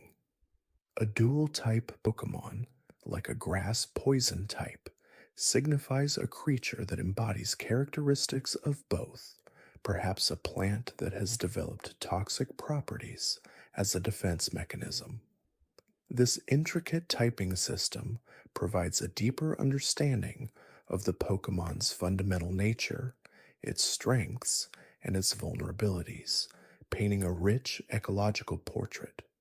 It's a quiet testament to the fundamental forces that shape life and the diverse forms they can take, a gentle whisper of the underlying principles that govern existence. The subtle nuances within these types further enrich the world. Consider a fire-flying type like Charizard. While it gains the benefits of flight and fire, it also inherits a double weakness to rock, a consequence of its dual nature. This delicate balance of strengths and weaknesses creates a complex strategic layer, mirroring the intricate food webs and predator-prey relationships found in nature. Each type interaction tells a story: water dousing fire, grass absorbing water, rock crushing flying. These interactions are not merely game mechanics, they are simplified representations of natural laws, a gentle echo of the delicate balance that sustains ecosystems. The very concept of evolution in Pokemon, while distinct from biological evolution in some ways, still carries profound implications. Unlike the slow, generational changes of natural selection, Pokemon evolution is often a rapid, transformative process triggered by various stimuli, experience, exposure to specific items, or even environmental conditions. This rapid metamorphosis allows a Pokemon to adapt quickly to new challenges or to reach a new stage of development, often unlocking greater power and new abilities. Take Eevee, for example, a Pokemon renowned for its diverse evolutionary paths. Depending on the element it's exposed to, or even its emotional bond with its trainer, Eevee can evolve into a variety of forms, each with a distinct type and set of abilities. This adaptability speaks to a deep genetic plasticity, allowing a single species to diversify rapidly to fill different ecological niches. It's a quiet testament to the incredible potential for change and adaptation that lies dormant within many species, a gentle whisper of the many forms life can take. The evolutionary stones like the Fire Stone or Water Stone are not just arbitrary items, they represent conduits of elemental energy, powerful enough to catalyze these profound transformations. They are tangible representations of the forces that shape the world, capable of inducing radical biological change. Even mega evolution, a temporary transformation achieved through a keystone and a megastone, speaks to a dormant, almost ancient power within certain Pokemon. This temporary surge of power, often accompanied by dramatic physical changes, suggests that some Pokemon retain a latent capacity for even greater forms, perhaps echoes of a more primal state or a glimpse into their peak potential. It's a quiet testament to the hidden depths of power that can be awakened, a gentle whisper of the extraordinary lurking beneath the ordinary. The concept of regional variance, where a Pokemon species adapts differently to distinct geographical regions, further emphasizes the power of environment in shaping life. An Alolan Vulpix, for instance, has adapted to the snowy peaks of Alola by developing an ice type instead of its usual fire type, along with a thicker white coat. This showcases how selective pressures within different biomes can lead to significant morphological and elemental changes within the same species. It's a quiet testament to the constant interplay between organisms and their surroundings, a gentle whisper of the endless dance of adaptation. The Pokédex, a comprehensive electronic encyclopedia of Pokémon, serves as a central repository of information, often containing intriguing tidbits about a Pokémon's biology, behavior, and ecological role. For instance, the Pokédex might mention that Magnemite communicates by electromagnetic pulses, or that Cubone wears the skull of its deceased mother, a poignant reminder of loss and instinctual behavior. These entries, often written from the perspective of various researchers, offer glimpses into the scientific and cultural understanding of these creatures within the Pokemon world. They highlight the ongoing efforts to classify, understand, and appreciate the diversity of life. It's a quiet testament to the human drive for knowledge and exploration, a gentle whisper of the joy of discovery. The legendary and mythical Pokemon represent a fascinating layer of the Pokemon world's lore, often embodying fundamental forces of nature or ancient myths. Arceus, for example, is often depicted as the creator of the Pokemon universe, a being of immense power and cosmic significance. The trio of Dialga, Palkia, and Giratina are said to control time, space, and antimatter, respectively, their very existence shaping the fabric of reality. These Pokemon are not merely powerful, they are integral to the philosophical and mythological underpinnings of the world, often serving as guardians of ancient traditions or cosmic balance. Their rarity and immense power suggest they are beyond the scope of ordinary trainers, existing in a realm closer to deities or natural phenomena. It's a quiet testament to the human need for narratives of creation and cosmic order, a gentle whisper of the stories we tell ourselves to understand a vast and mysterious universe. Even the humble Pokeball, the iconic device used to capture and store Pokemon, holds subtle layers of intrigue. While its exact internal workings are often left to the imagination, it's clear that it somehow converts a Pokemon into a form of energy or data, allowing for safe and compact storage. This technology, seemingly ubiquitous, represents a profound scientific advancement, enabling humans to coexist with and train powerful creatures. The different types of Pokeballs, like the Great Ball or Ultra Ball, suggest varying levels of technological sophistication or specialized functions designed to capture different types of Pokemon more effectively. It's a quiet testament to the ingenuity of technology and its ability to bridge the gap between species, a gentle whisper of the potential for harmony between nature and innovation.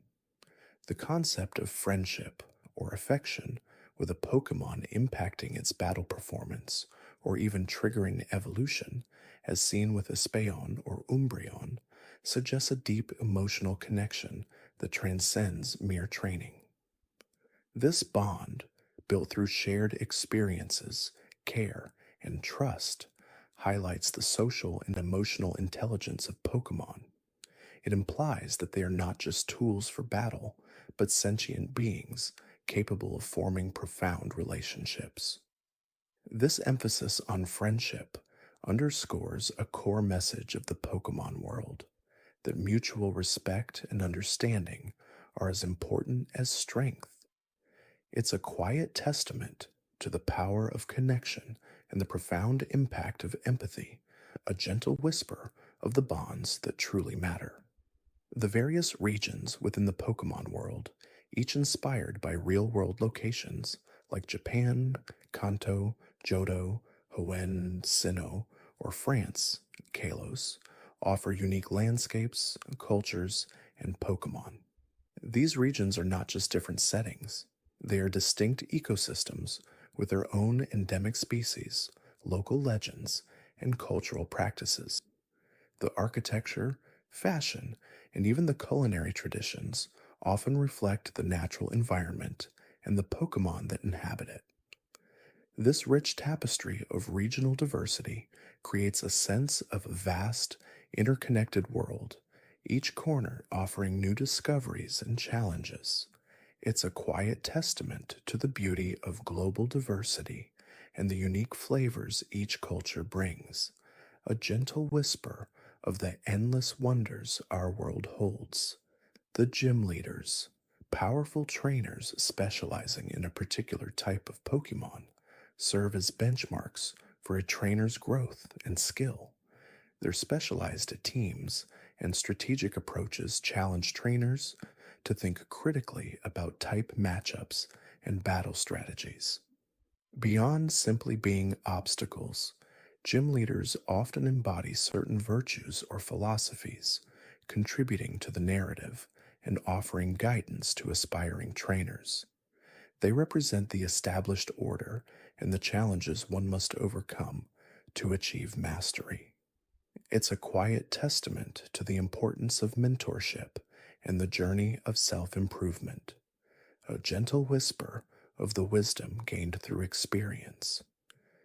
The Elite Four and the Champion, the ultimate challenges in the Pokemon League, represent the pinnacle of a trainer's journey. These individuals are not just strong, they are strategic masterminds, often possessing teams of incredibly powerful and diverse Pokemon. Their battles are climactic tests of skill, endurance, and strategic foresight.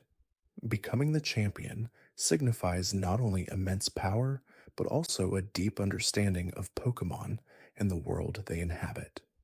It's a quiet testament to the pursuit of excellence and the rewards of dedication, a gentle whisper of the satisfaction found in achieving one's highest aspirations.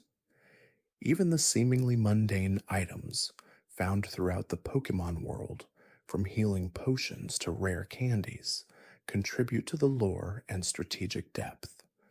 Potions, for instance, suggest a form of advanced medical science capable of rapidly healing injuries.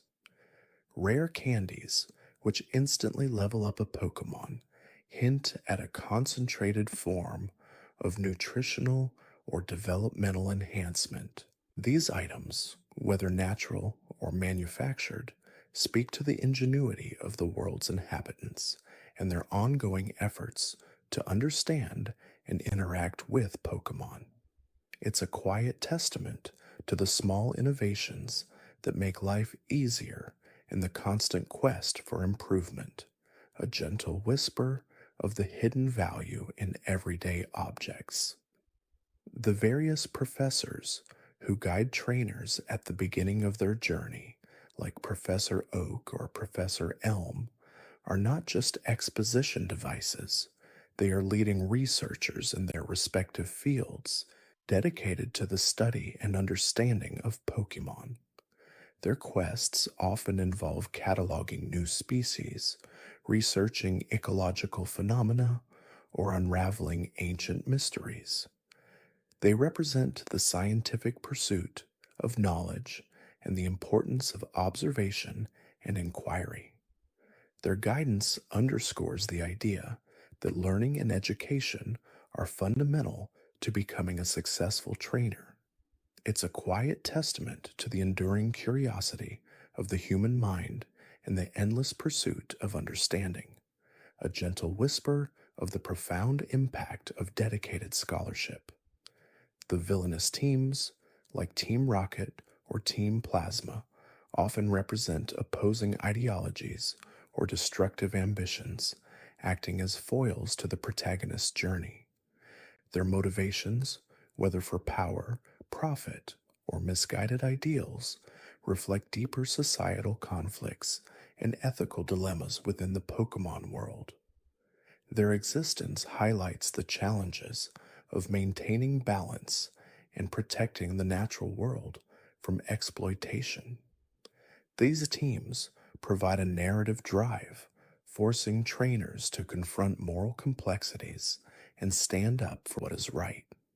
It's a quiet testament to the eternal struggle between good and evil and the importance of defending our values, a gentle whisper of the courage it takes to protect what we cherish. The PC system, used to store Pokemon, seemingly a technological marvel, implies a sophisticated network and infrastructure for managing and transporting living creatures. The ability to instantly transfer Pokemon across vast distances suggests a highly advanced communication and storage technology. This system, while convenient for trainers, also raises subtle questions about the nature of Pokemon storage and retrieval and the implications of digitizing living beings. It's a quiet testament to the wonders of interconnectedness and the potential of advanced technology, a gentle whisper of the intricate systems that underpin our modern world. Even the subtle differences in a Pokemon's gender can sometimes influence its appearance, abilities, or breeding behavior, adding another layer of biological realism. While not as pronounced as in some other fictional universes, these gender differences occasionally hint at dimorphism or specialized roles within a species. This nuance reflects the natural biological variations found in the animal kingdom, contributing to the richness and depth of the Pokemon world's simulated ecosystem. It's a quiet testament to the intricate details of biological diversity and the subtle ways life expresses itself, a gentle whisper of the myriad forms of existence. The concept of shiny Pokemon, rare variations with different color palettes, introduces an element of chance and aesthetic appreciation.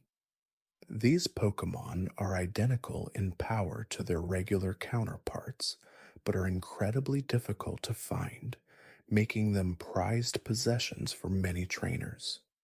Their existence suggests a natural genetic variation, a rare mutation that results in a visually distinct individual.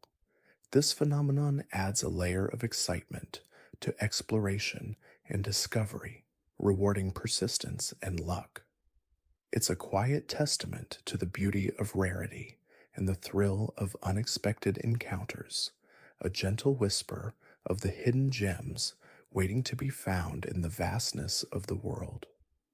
The music of the Pokemon world, from the iconic battle themes to the soothing melodies of towns and routes, is an integral part of its charm and atmosphere.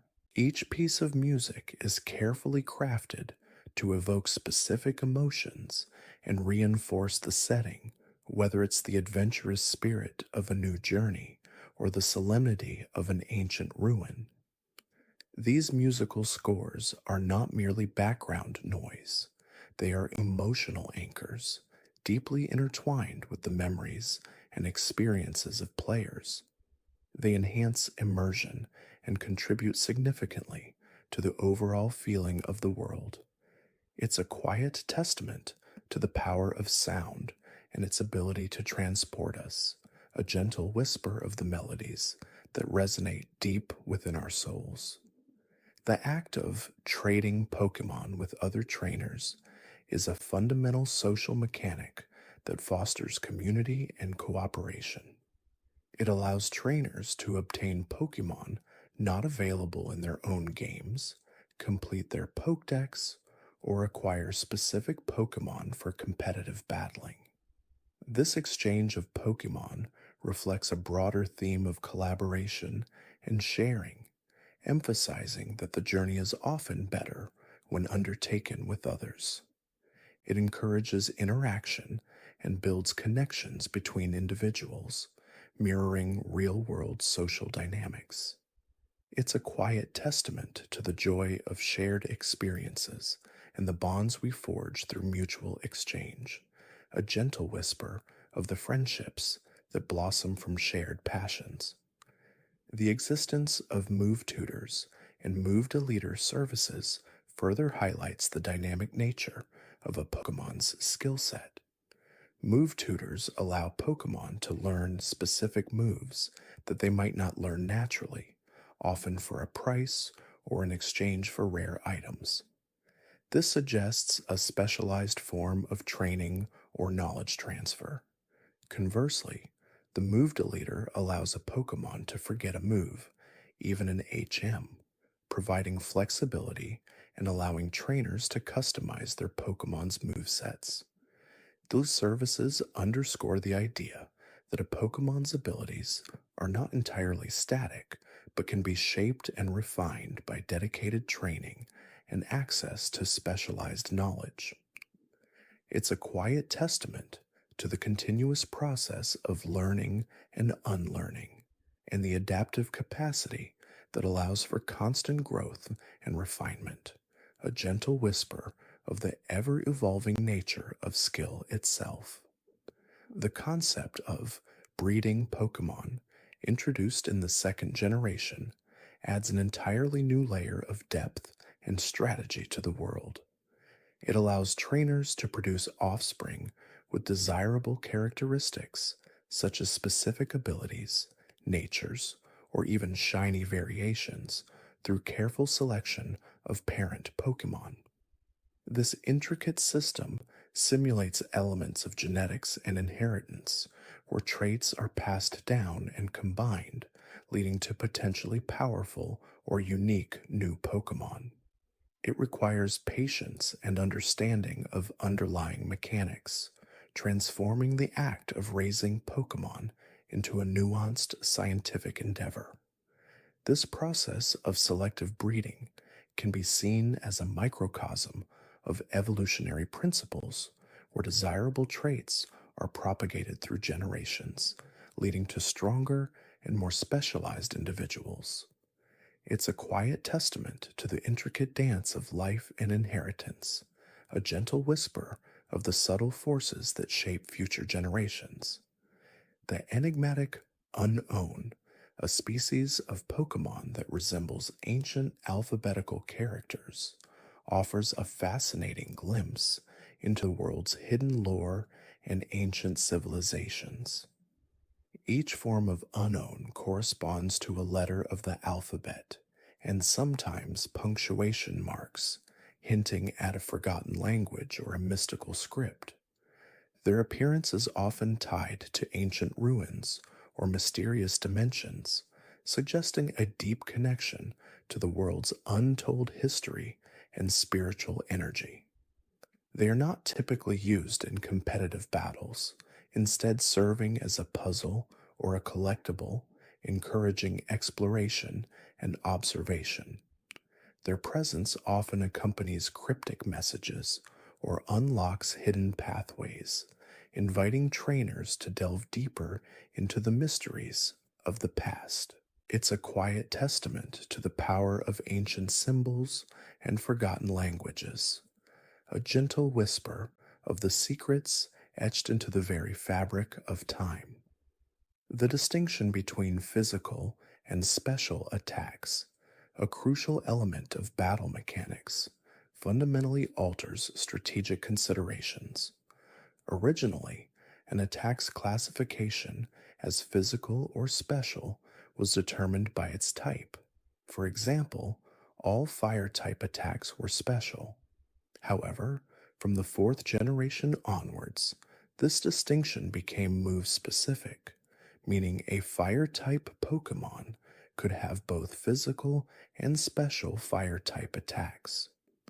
This refinement allowed for greater diversity in movesets and strategy, requiring trainers to consider not just the type effectiveness, but also the individual strengths of their Pokemon, whether they excel in physical power or special aptitude. It adds a layer of depth to team building and in battle decision making, where understanding each Pokemon's statistical strengths becomes paramount. It's a quiet testament to the evolution of strategic thinking, a gentle whisper of the nuanced calculations that unfold within each turn of battle. The phenomenon of shiny Pokemon, exceptionally rare variations with different color palettes, introduces an element of pure chance and dedicated searching. These alternate colorations are purely cosmetic and do not affect a Pokemon's stats or abilities, yet they are highly coveted by trainers due to their extreme rarity. Encountering a shiny Pokemon is often a moment of unexpected delight and a testament to persistent exploration or focused breeding efforts. The odds of finding one in the wild are incredibly low, making each discovery a memorable event.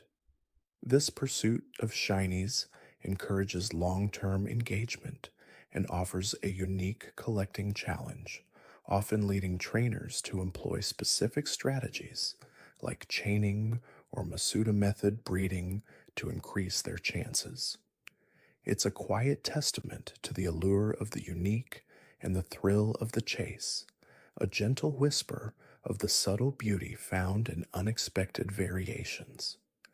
The concept of legendary Pokemon, powerful and often unique creatures with significant roles in the world's mythology and history, provides a sense of grand scale and epic narratives. These Pokemon are typically encountered at pivotal moments in the story, often tied to creation myths, natural phenomena, or ancient prophecies. Their rarity and strength make them formidable opponents and highly prized captures, symbolizing ultimate power and deep lore. They are not merely strong creatures, they are often guardians, creators, or destroyers, embodying elemental forces or cosmic principles. Their stories often intertwine with the very fabric of the world, shaping civilizations and influencing the balance of nature. Capturing a legendary Pokemon is often portrayed as a monumental achievement, signifying a trainer's mastery and destiny. It's a quiet testament to the enduring power of myth and the awe inspiring presence of the divine, a gentle whisper of the ancient forces that govern the world. The intricate system of IVs, individual values, and EVs, effort values, adds a hidden layer of complexity to a Pokemon's stats, allowing for subtle yet significant customization and optimization. IVs are inherent, unchangeable values assigned to each of a Pokemon's stats upon birth or capture, ranging from 0 to 31, subtly influencing its maximum potential. EVs, on the other hand, are gained through battling specific Pokemon, acting like invisible experience points that boost particular stats up to a certain limit. Understanding and manipulating these hidden values is crucial for competitive battling, allowing trainers to finely tune their Pokemon's strengths to specific roles. It transforms the act of training into a meticulous process of statistical optimization where every battle and every decision contributes to a Pokemon's ultimate power. It's a quiet testament to the profound impact of subtle differences and the deep strategic considerations that underpin visible strength, a gentle whisper of the unseen numbers that define a champion. The existence of held items, objects that a Pokemon can carry to grant various effects in battle or during exploration, introduces another strategic dimension. These items can boost stats, restore health, cure status conditions, or even alter move properties, offering a wide array of tactical choices. From berries that heal to powerful stat boosting plates, the choice of a held item can significantly influence the outcome of a battle. This mechanic encourages trainers to consider not only their Pokemon's moveset and abilities, but also the additional advantages that an item can provide, adding another layer of preparation and foresight to combat. It's a quiet testament to the power of preparation and the subtle advantages gained through careful consideration, a gentle whisper of the small details that can turn the tide of a grand struggle. The concept of friendship or affection in later games as a hidden statistic that influences a Pokemon's behavior and even its evolution highlights the emotional bond between trainer and Pokemon. A Pokemon with He friendship may bypass status conditions, land critical hits more often, or even survive otherwise fatal blows out of sheer dedication to its trainer. This mechanic emphasizes the importance of nurturing and companionship, suggesting that a strong emotional connection can unlock a Pokemon's full potential beyond mere combat prowess. It encourages gentle treatment, regular interaction, and kindness, rewarding patience and care with tangible in game benefits. This bond is not just a narrative element, it's a measurable statistic that reflects the depth of the relationship. It's a quiet testament to the enduring power of love and loyalty, a gentle whisper of the profound connections that blossom between living beings. The recurring theme of ancient civilizations and ruins scattered throughout the world hints at a rich, untold history that predates the current era. These locations often house legendary Pokemon, unique artifacts, or cryptic messages that shed light on the world's origins and past events. Exploring these ruins provides a sense of archaeological discovery, piecing together fragments of a forgotten past. The architecture, the symbols, and the hidden mechanisms within these ancient sites suggest advanced knowledge or mystical practices lost to time. They serve as a constant reminder that the world is far older and more complex than it appears on the surface, filled with secrets waiting to be unearthed.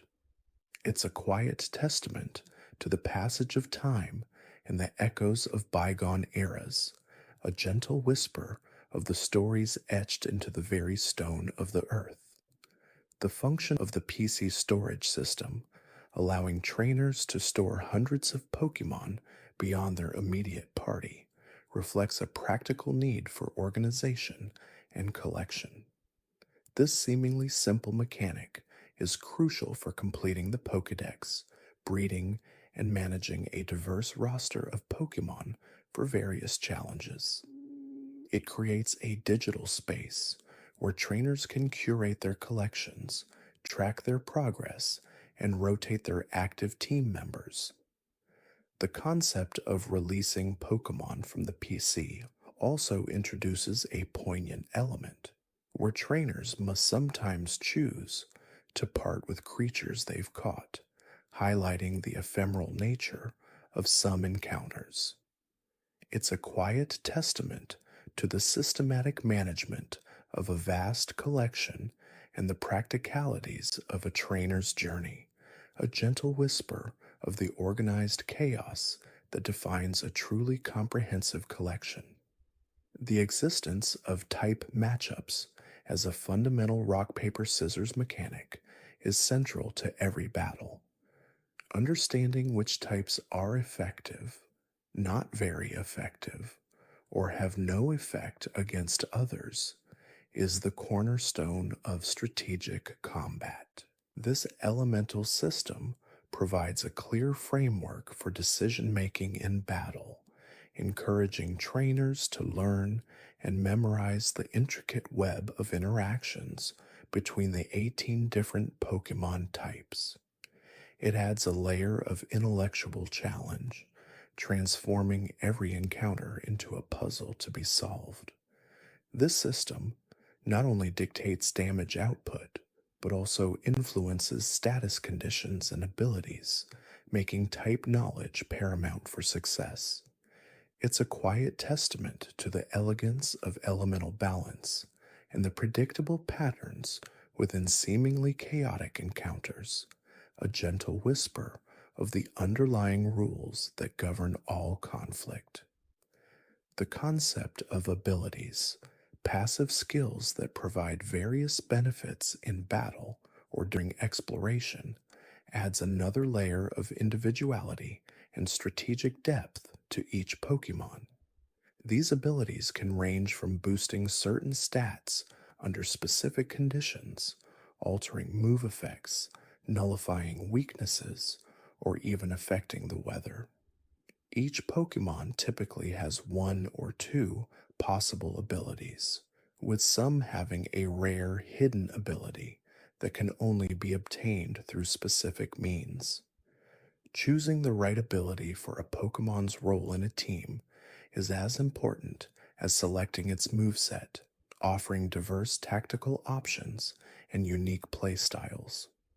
It's a quiet testament to the subtle power of inherent traits and the unique strengths that define each individual, a gentle whisper of the hidden talents that can turn the tide of any situation. The Pokédex, an electronic encyclopedia that records data on all encountered and caught Pokémon, serves as a central collection goal and a narrative device. Completing the Pokédex is often presented as a primary objective, encouraging exploration, battling, and trading to encounter every species. Beyond its function as a checklist, the Pokédex entries themselves offer fascinating snippets of lore, ecological information, and behavioral characteristics for each Pokémon, enriching the world with detailed descriptions. It's a quiet testament to the scientific pursuit of knowledge and the comprehensive cataloging of life, a gentle whisper of the endless wonder found in the natural world. The intricate art of status conditions, like poison, paralysis, sleep, burn, and freeze, adds a layer of dynamic risk and reward to battles. These conditions can severely hinder a Pokemon's performance, applying continuous damage, preventing movement, or reducing stats. Strategic use of moves that inflict status conditions or items that cure them is a crucial part of competitive play. They introduce an element of unpredictability and require trainers to adapt their strategies on the fly. Managing status conditions, both inflicted by opponents and those applied by oneself, becomes a delicate balancing act, often determining the outcome of close battles. It's a quiet testament to the delicate balance of combat and the subtle ways opponents can be debilitated, a gentle whisper of the lingering effects that can turn the tide of a fervent struggle. The existence of evolutionary stones and other special items that trigger evolution in certain Pokemon highlights the diverse pathways of growth and transformation. Unlike level-up evolutions, these items suggest an external catalyst is sometimes required for a Pokemon to reach its next stage of development. The specific stones, such as the Fire Stone, Water Stone, or Thunder Stone, each affect particular types of Pokemon, hinting at a deep connection between these items and elemental energies.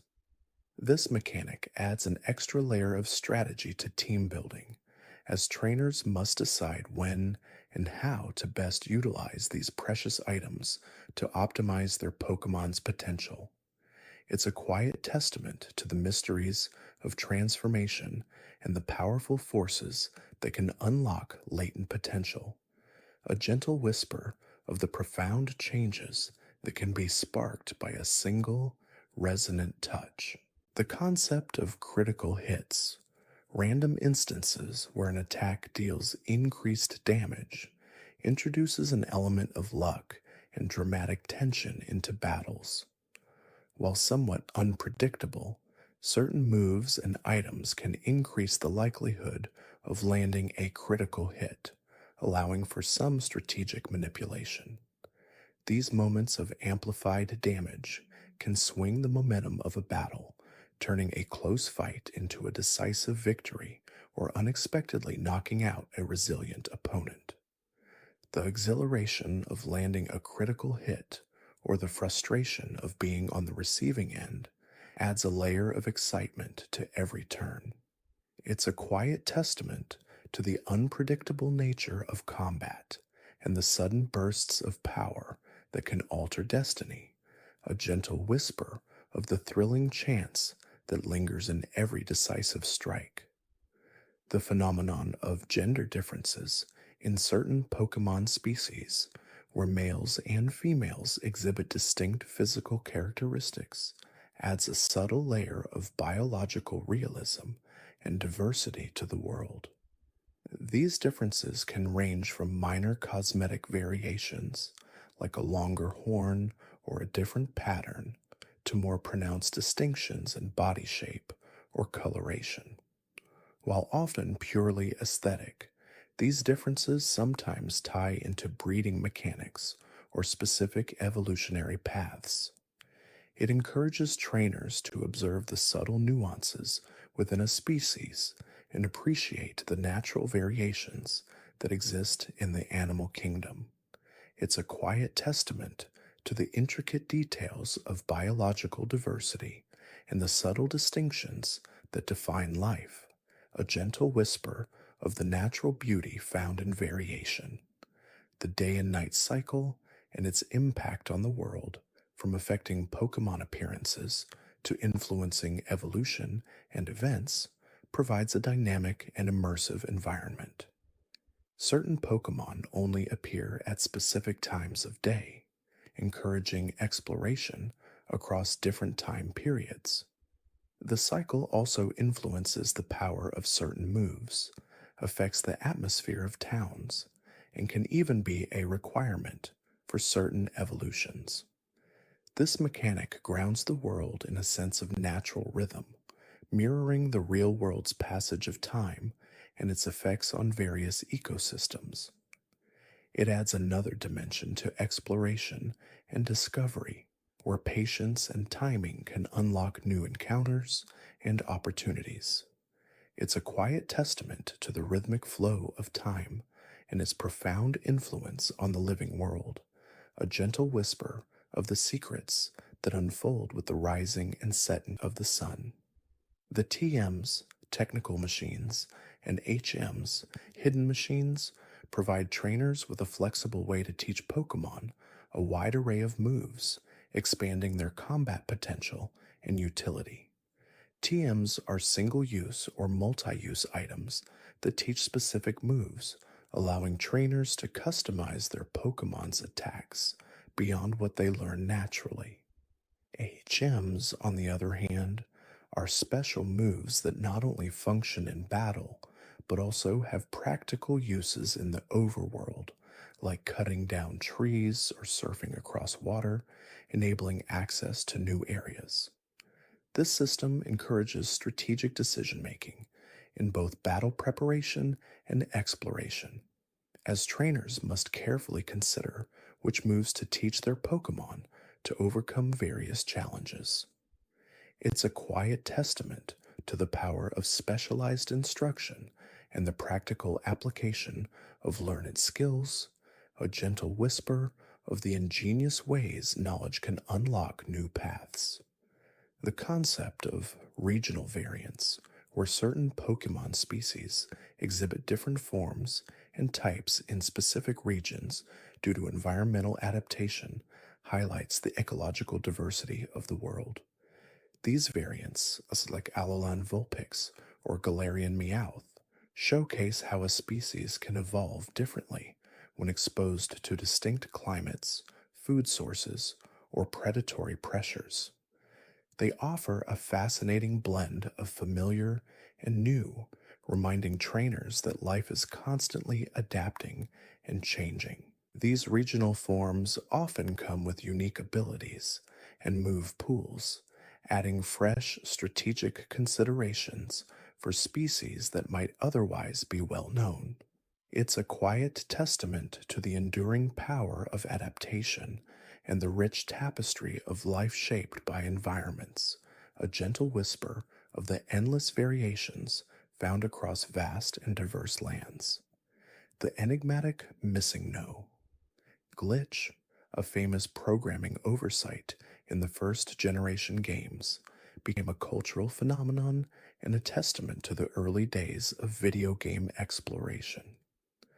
This unintended Pokemon, often depicted as a blocky, corrupted sprite, could be encountered through specific sequence of actions, and interacting with it could lead to various in-game effects from item duplication to save file corruption.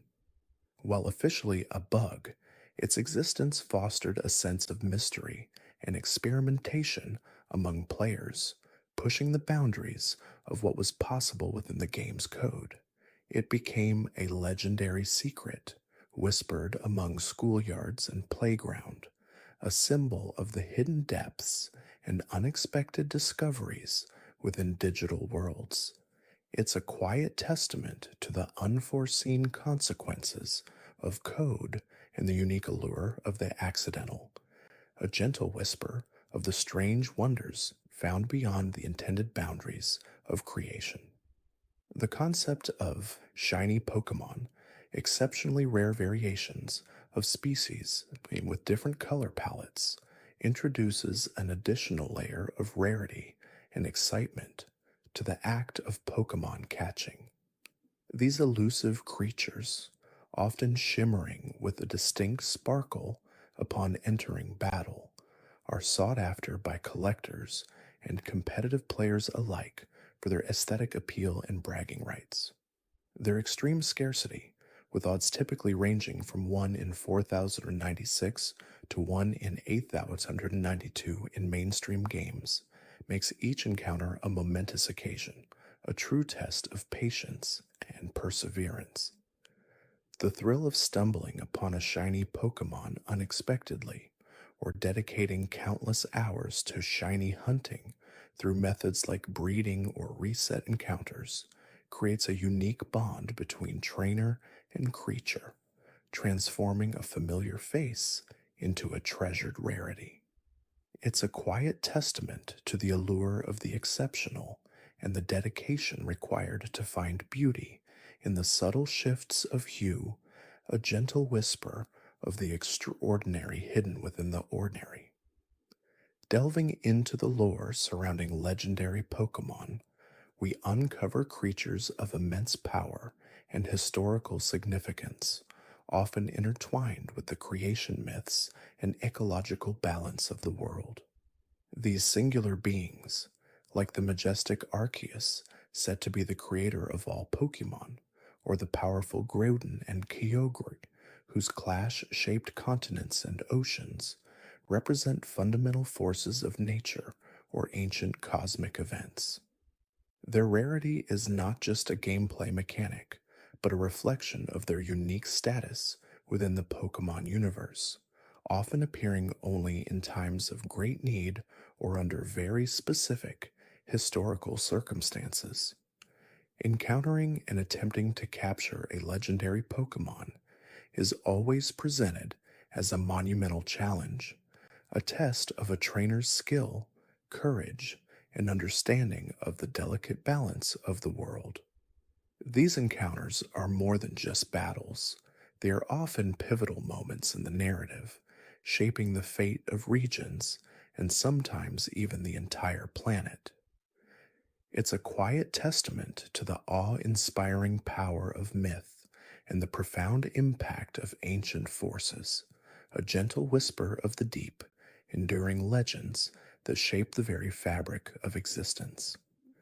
The intricate type effectiveness system forms the bedrock of strategic combat in the world of Pokemon, dictating the strengths and weaknesses of each species. With 18 distinct types, such as fire, water, grass, electric, and psychic, each Pokemon possesses one or two types that influence how much damage they deal and receive from attacks of other types. For instance, a water type move is super effective against a fire type Pokemon, dealing double damage, while a grass type move would be not very effective against it, dealing half damage. This complex web of interactions encourages trainers to build diverse teams, anticipate their opponent's moves, and make tactical switches during battle, transforming simple attacks into a nuanced dance of elemental strengths and vulnerabilities. Mastering type matchups is crucial for success, turning every encounter into a puzzle to be solved, a delicate balance of offense and defense. It's a quiet testament to the elegance of interconnected systems and the strategic depth found in understanding elemental interactions, a gentle whisper of the subtle power held within a well balanced team. Considering the concept of held items, which are objects a Pokemon can carry into battle to gain various advantages, we find another layer of strategic depth. These items range from berries that restore health or cure status conditions to stat boosting plates and choice items that amplify specific moves at the cost of flexibility. For example, a leftovers item slowly restores a small amount of HP each turn, making a defensive Pokemon more resilient, while a choice band significantly boosts the power of physical attacks, but locks the Pokemon into using only that move until it switches out. The careful selection of a held item can dramatically alter a Pokemon's role in a team, turning a support Pokemon into a potent attacker or a fragile sweeper into a surprisingly durable threat. This system encourages trainers to think beyond just movesets and abilities, considering the nuanced ways a small accessory can tip the scales of battle. It's a quiet testament to the power of subtle enhancements and the thoughtful preparation that underpin success, a gentle whisper of the quiet strength found in a perfectly chosen detail. The narrative threads of the evil organizations that appear in almost every main series game, such as Team Rocket, Team Aqua, Team Magma, Team Galactic, Team Plasma, Team Flare, and Team Skull, provide recurring antagonists that drive much of the plot. These groups, often led by charismatic but misguided individuals, typically seek to exploit legendary Pokemon for their own nefarious ends, whether it's expanding landmass, covering the world in water, creating a new universal order, or simply profiting from Pokemon. Their motivations, while often morally dubious, sometimes stem from a warped sense of idealism or a desire to improve the world, albeit through destructive means. These organizations serve not only as obstacles for the player to overcome, but also as opportunities to explore themes of environmentalism, ethical treatment of Pokemon, and the dangers of unchecked ambition. Their consistent presence reinforces the idea that the world of Pokemon, while often idyllic, also harbors dark undercurrents and complex moral dilemmas. It's a quiet testament to the enduring struggle between good and evil and the varied faces of ambition, a gentle whisper of the shadows that can lurk even in the brightest of worlds. Exploring the breeding mechanics in Pokemon reveals a surprisingly deep and intricate system for creating new Pokemon with specific attributes. By leaving two compatible Pokemon, typically a male and a female of the same egg group, at a Pokemon Day care, trainers can produce an egg that will hatch into the lowest evolutionary stage of the female parent's species. This process is crucial for competitive play, as it allows trainers to selectively breed for desired individual values. And IVs, inherent stats that determine a Pokemon's potential, and egg moves, which are moves a Pokemon can only learn through inheritance from a parent. Furthermore, by using specific held items like the Destiny Knot or Everstone, trainers can exert even greater control over the inheritance of IVs and natures, which influence a Pokemon's stat growth. This meticulous process of selective breeding transforms Pokemon into a genetic puzzle, rewarding patience and careful planning with perfectly tailored companions. It's a quiet testament to the cycles of life and the subtle power of genetic inheritance, a gentle whisper of the meticulous care that can shape future generations. The phenomenon of friendship or affection stats, a hidden value that tracks a Pokemon's bond with its trainer, influences various in game events and battle mechanics. A high friendship level can lead to Pokemon surviving otherwise fatal attacks with 1 HP out of sheer willpower, landing critical hits more often, or even shaking off status conditions. This stat is increased through actions like battling together, giving the Pokemon items, walking with them, or grooming them, and it decreases if the Pokemon faints frequently or is given bitter medicines. Beyond its practical applications, friendship adds an emotional layer to the trainer Pokemon relationship, reinforcing the idea that these creatures are not just tools for battle, but cherished companions. It highlights the importance of empathy and care, demonstrating that a strong bond can unlock hidden potential and overcome seemingly insurmountable odds. It's a quiet testament to the power of companionship and the subtle strength found in mutual trust, a gentle whisper of the unspoken language between trainer and Pokemon. Consider the Pokedex entries, which are brief, often poetic descriptions of each Pokemon's biology, behavior, and mythical significance. These entries, written from the perspective of various Pokemon professors across regions, range from scientific observations about a Pokemon's habitat and diet to fantastical tales of their legendary powers or bizarre habits. For example, some entries describe Pokemon evolving due to intense emotions, while others detail their roles in ancient civilizations or their contributions to ecological systems. While occasionally containing humorous or even slightly unsettling details, these entries collectively build a rich tapestry of lore, expanding the world beyond just battles and captures. They encourage imagination and curiosity, inviting trainers to see each Pokemon not just as a collection of stats, but as a creature with a story, a place in the natural order, and a unique personality.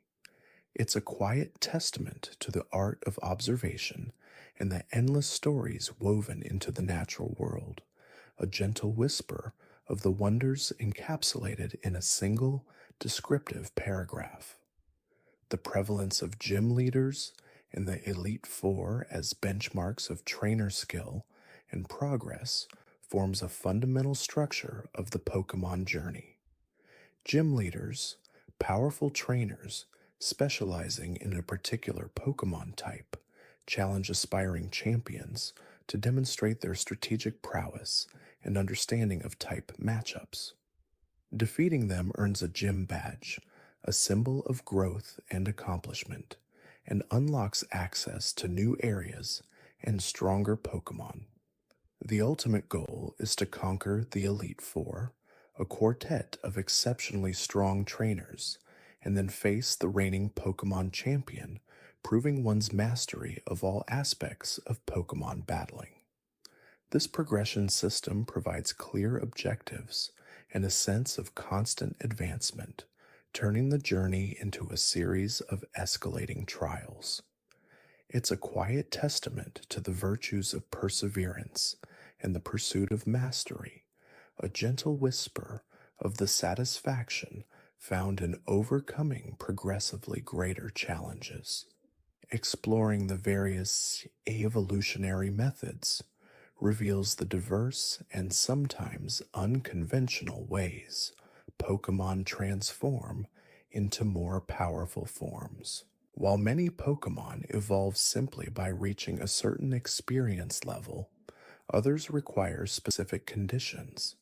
Exposure to elemental evolutionary stones, like the Fire Stone or Water Stone, trading them with another trainer, holding a particular item during a trade, evolving at a specific time of day or night, learning a certain move, or even having a high friendship level.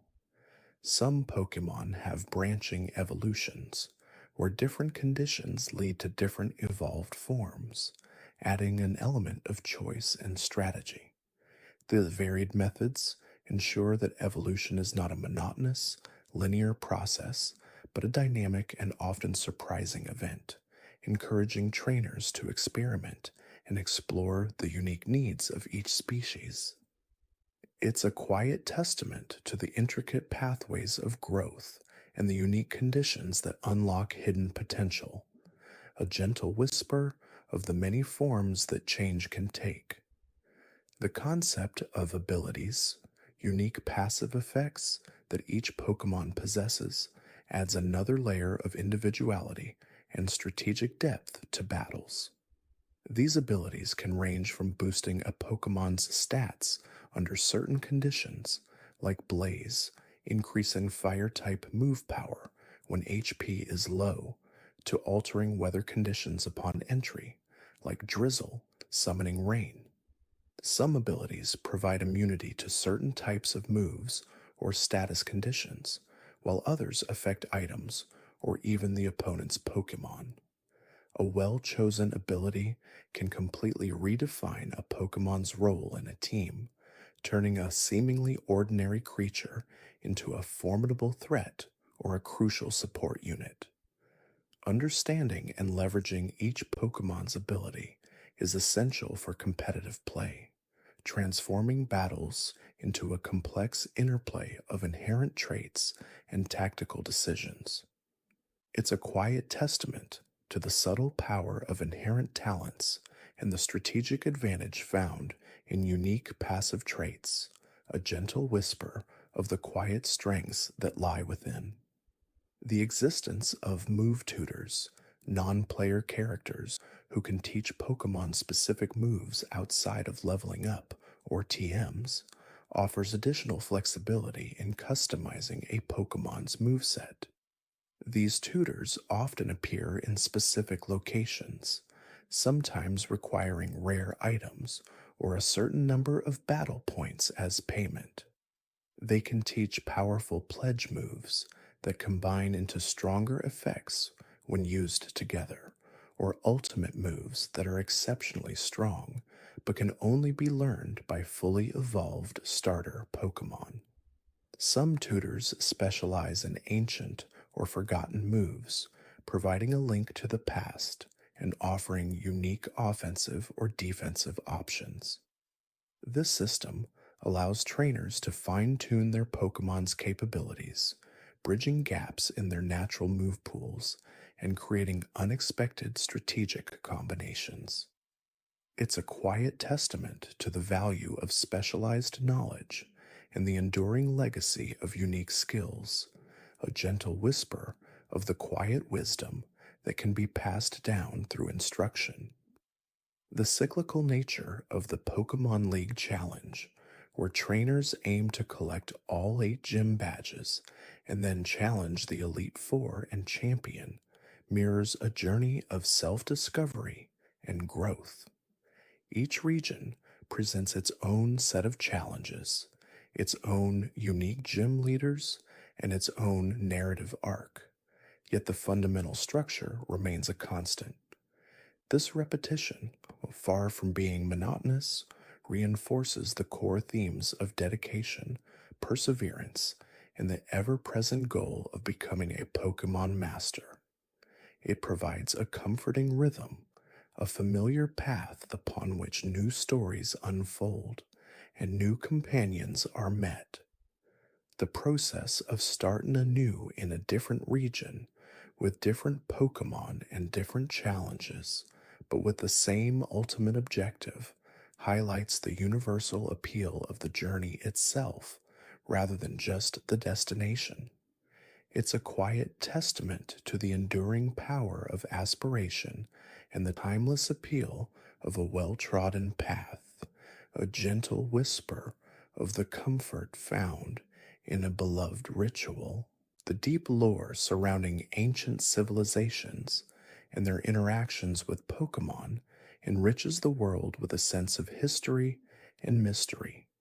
Ruins scattered across various regions, along with ancient texts and legends, hint at societies that once coexisted with powerful or legendary Pokemon, sometimes worshipping them, sometimes fearing them, and sometimes even clashing with them. These stories often explain the origins of certain legendary Pokemon, the creation of ancient artifacts, or the reasons behind specific geographical features. They suggest a long and complex history where humans and Pokemon have shaped each other's destinies for millennia, predating the modern era of Pokemon training. Uncovering these historical fragments provides a deeper understanding of the world's ecological and mythical foundations, moving beyond the immediate narrative to a broader tapestry of time. It's a quiet testament to the echoes of the past and the enduring power of ancient tales, a gentle whisper of the venerable history that lies beneath the surface of the present. The concept of regional variance, introduced in the Alola region and expanded upon in subsequent generations, isn't merely a cosmetic alteration, but a profound ecological and evolutionary insight.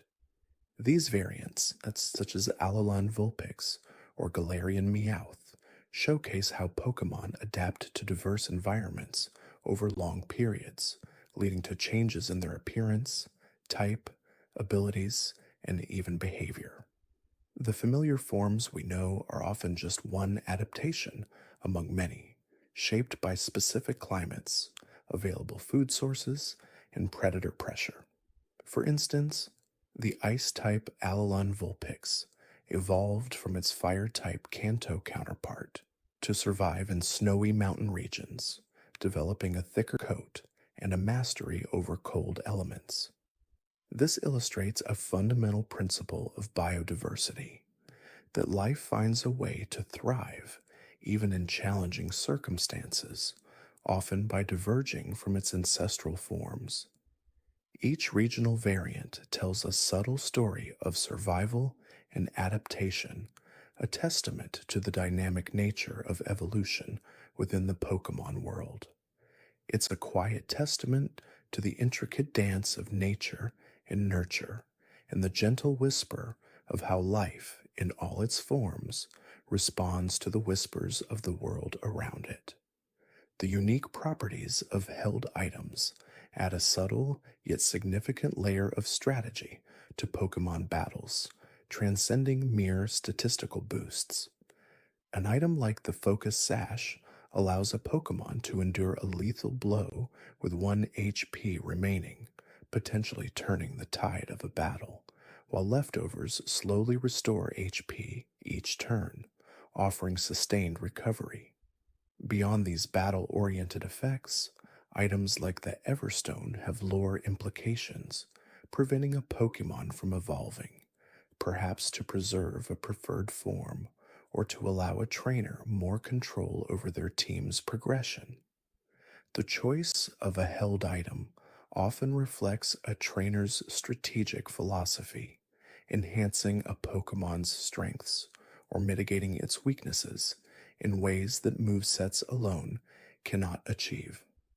These items are not simply tools, they become extensions of a Pokemon's capabilities, allowing for specialized roles and unexpected maneuvers. They represent a quiet commitment to preparedness and the subtle art of maximizing potential, a gentle whisper of the unseen advantages that can be cultivated. The friendship mechanic, often distinct from happiness, is a deeper, more nuanced bond between a trainer and their Pokemon, sometimes influencing evolution or battle performance. Pokemon like Golbat evolve into Crobat, not through simple leveling, but through a high degree of friendship, signifying a bond that transcends mere training. This mechanic quietly emphasizes the emotional connection between trainer and Pokemon, suggesting that genuine affection and care can unlock hidden potentials. A Pokemon with high friendship might occasionally endure a hit that would otherwise knock it out or land a critical hit at a crucial moment, reflecting their desire to perform well for their beloved trainer. It's a subtle narrative element embedded within the game's mechanics, teaching that relationships built on trust and mutual respect yield profound rewards. This is a quiet testament to the strength of emotional connections and the gentle whisper of the deep loyalty that can blossom between species. The intricate details of Pokemon contests, particularly in regions like Hoenn and Sinnoh, offer an alternative path for trainers and Pokemon that focuses on aesthetics, performance, and teamwork rather than raw battle prowess. Here, Pokemon are judged on their coolness, beauty, cuteness, cleverness, or toughness, often through the creative use of their moves in a dazzling display. Trainers carefully select moves not for their battle utility, but for their visual appeal and ability to impress judges and audiences.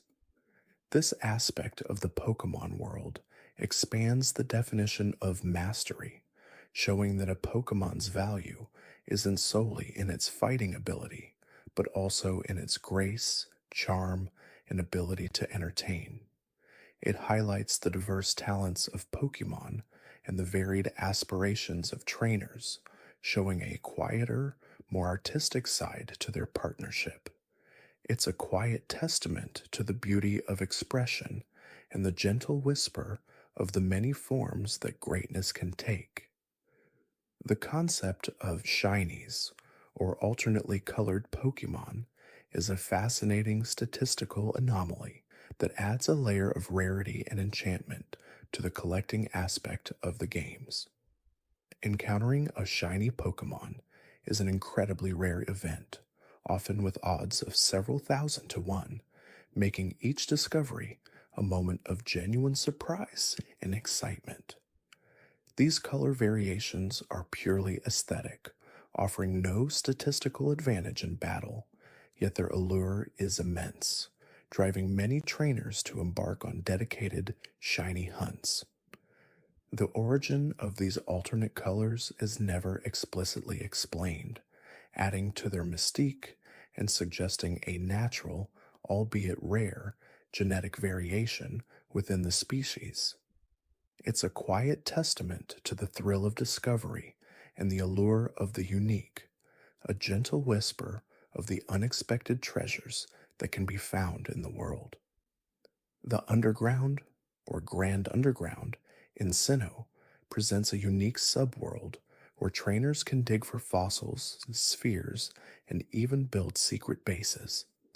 This subterranean realm offers a different kind of exploration, focusing on discovery and customization rather than traditional routes and battles. The act of digging for fossils connects directly to the lore of ancient Pokemon, allowing trainers to resurrect creatures that roamed the earth millions of years ago. The ability to create and decorate a secret base provides a personal sanctuary, a space for trainers to express their individuality and even interact with friends. This hidden world emphasizes the depth of the Pokemon universe, revealing that beneath the surface, there's an entirely different ecosystem and set of activities waiting to be explored. It's a quiet testament to the joy of hidden spaces and the gentle whisper of forgotten worlds beneath our feet.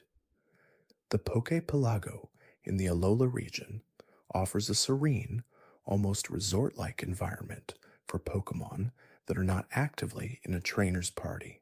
Here, Pokemon can explore islands, grow berries, find items, and even attract wild Pokemon. This feature quietly emphasizes the importance of a Pokemon's well being and happiness beyond just battle training. It provides a peaceful retreat, a place for Pokemon to relax and contribute to their trainer's journey in different ways. The passive nature of Poképelago, where activities progress even when the trainer is absent, reflects a sense of autonomy for the Pokemon, showing that they have lives and activities independent of direct command.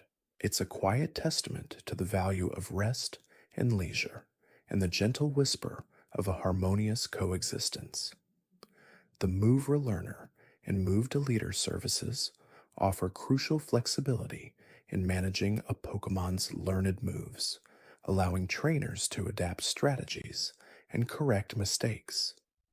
The Move Relearner, usually found in a specific location and often requiring payment or an item, can teach a Pokemon any move it could have learned at a previous level or through evolution.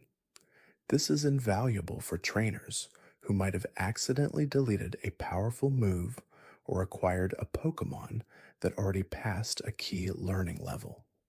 Conversely, the Move Deleter offers a free service to forget any move, including hidden machines, HMs, that were once notoriously difficult to remove.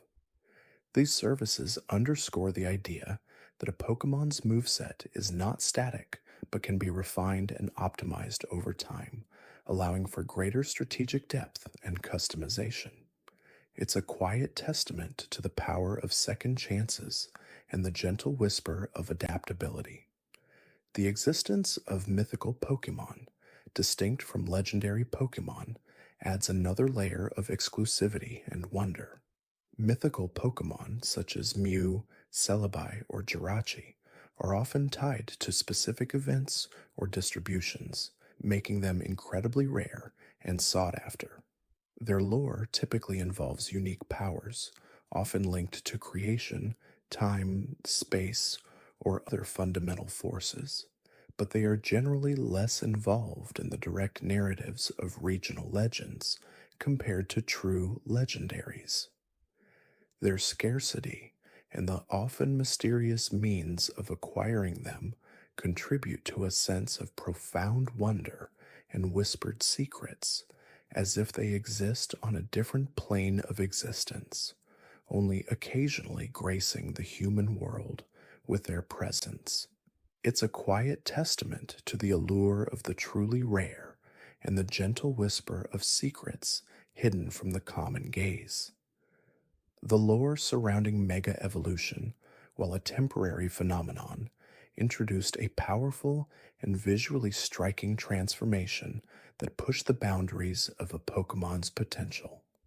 Activated by a keystone and a specific megastone held by the Pokemon, this evolution temporarily grants increased stats, sometimes a type change, and a new ability, often accompanied by a dramatic change in appearance. The concept implies a deep bond between trainer and Pokemon, and a strong will from both sides, as the process is described as taxing. It's a temporary harnessing of latent power, a glimpse into what a Pokemon could become under extreme circumstances. The ancient origins of Mega Evolution, often linked to specific sites or even ancient Pokemon like Rayquaza, connect this mechanic to the historical tapestry of the Pokemon world, suggesting a forgotten power rediscovered. It's a quiet testament to explosive potential and the gentle whisper of limits being transcended.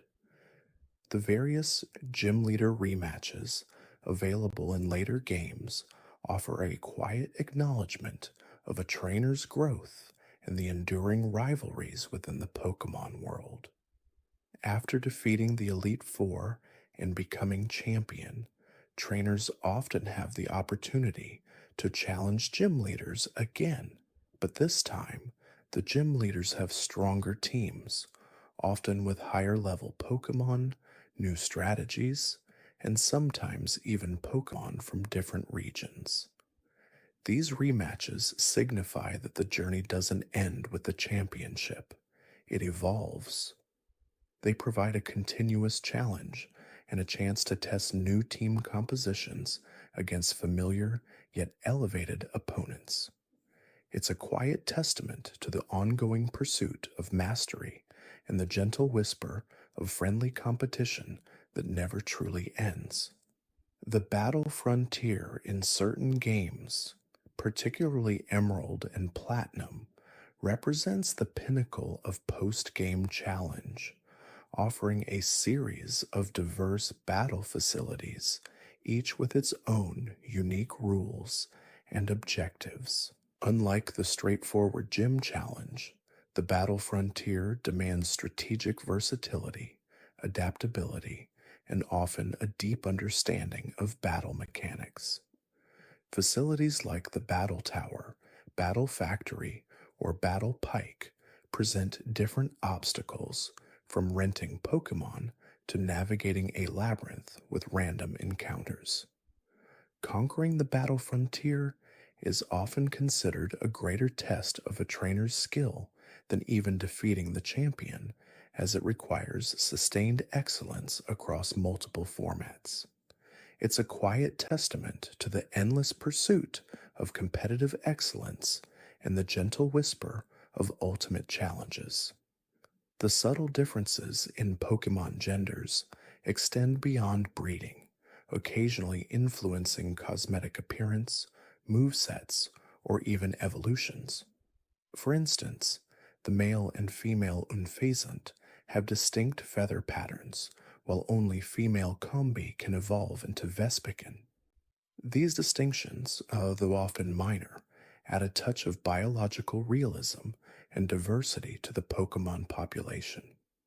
They suggest a natural world where sexual dimorphism exists and where subtle biological traits can have significant evolutionary consequences. It's a quiet testament to the intricate details of biological variation and the gentle whisper of nature's delicate balance.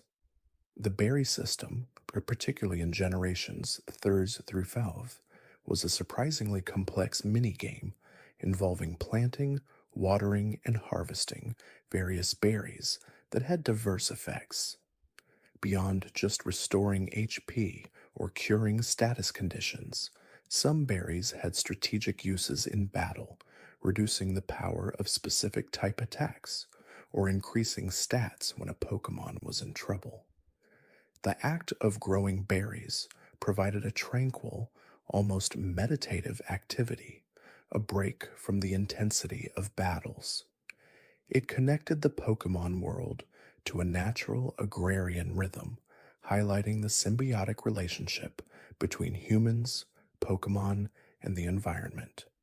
It's a quiet testament to the simple pleasures of cultivation and the gentle whisper of nature's bounty.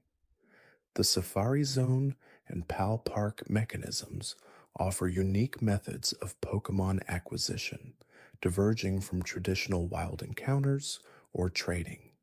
The Safari Zone, with its limited number of steps and special safari balls, requires a different approach to catching, emphasizing patience and strategy over brute force.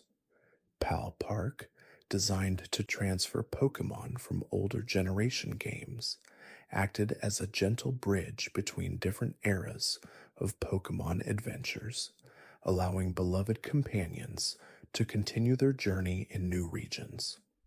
These areas symbolize different philosophies of interaction with wild Pokemon, one focused on careful observation and limited resources, the other on continuity and legacy. It's a quiet testament to varied approaches to coexistence and the gentle whisper of journeys that span across time. The concept of hidden abilities, introduced later in the series, added another layer of depth to a Pokemon's potential.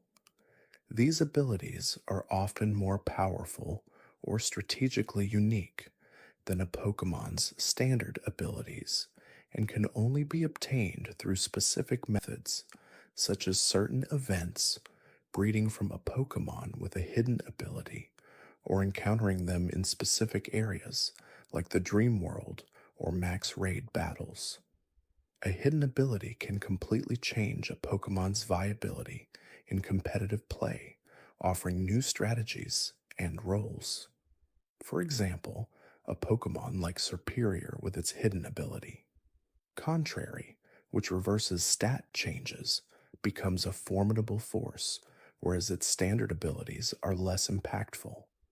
This system encourages deeper exploration and understanding of each Pokemon's full potential, rewarding those who delve beyond the surface. It's a quiet testament to untapped power and the gentle whisper of hidden strengths waiting to be discovered. The Spinda's unique spot pattern is a remarkable, almost infinite variation that sets it apart from nearly every other Pokemon. Each Spinda generated in the game has a unique arrangement of its 4 spots, making it mathematically improbable to find 2 identical Spinda without extraordinary effort. This minute detail, often unnoticed by casual players, highlights the incredible attention to detail within the game's design and simulates a form of natural individuality. It's a quiet testament to the beauty of subtle differences and the gentle whisper of uniqueness in every living thing. The Friend Ball and Love Ball, alongside other specialized Pokeballs, are not just aesthetic variations, but embody specific aspects of the relationship between trainers and Pokemon. The Friend Ball, as its name suggests, immediately increases a Pokemon's friendship upon capture, making it ideal for Pokemon that evolve via friendship or simply for fostering a quick bond. The Love Ball has a higher catch rate if the wild Pokemon is of the opposite gender and the same species as the trainer's active Pokemon, implying a romantic or familial connection within the Pokemon world itself. These thematic Pokeballs add a narrative layer to the act of catching, suggesting that the method of capture can reflect the intended relationship or interaction with the Pokemon. It's a quiet testament to the varied forms of connection and the gentle whisper of nuanced relationships. The weather conditions in battle, such as sun, rain, sandstorm, and hail, are not merely visual effects, but dynamic environmental factors that significantly influence battles. Certain moves become stronger or weaker, abilities activate, and some Pokemon even take damage or heal automatically, depending on the prevailing weather. Mastering weather control and utilizing Pokemon with weather synergistic abilities can turn the tide of a battle, transforming the battlefield into an active participant. This adds a layer of environmental strategy, forcing trainers to consider the broader context of the fight beyond just individual Pokemon matchups. It's a quiet testament to the power of natural elements and the gentle whisper of the ever-changing world.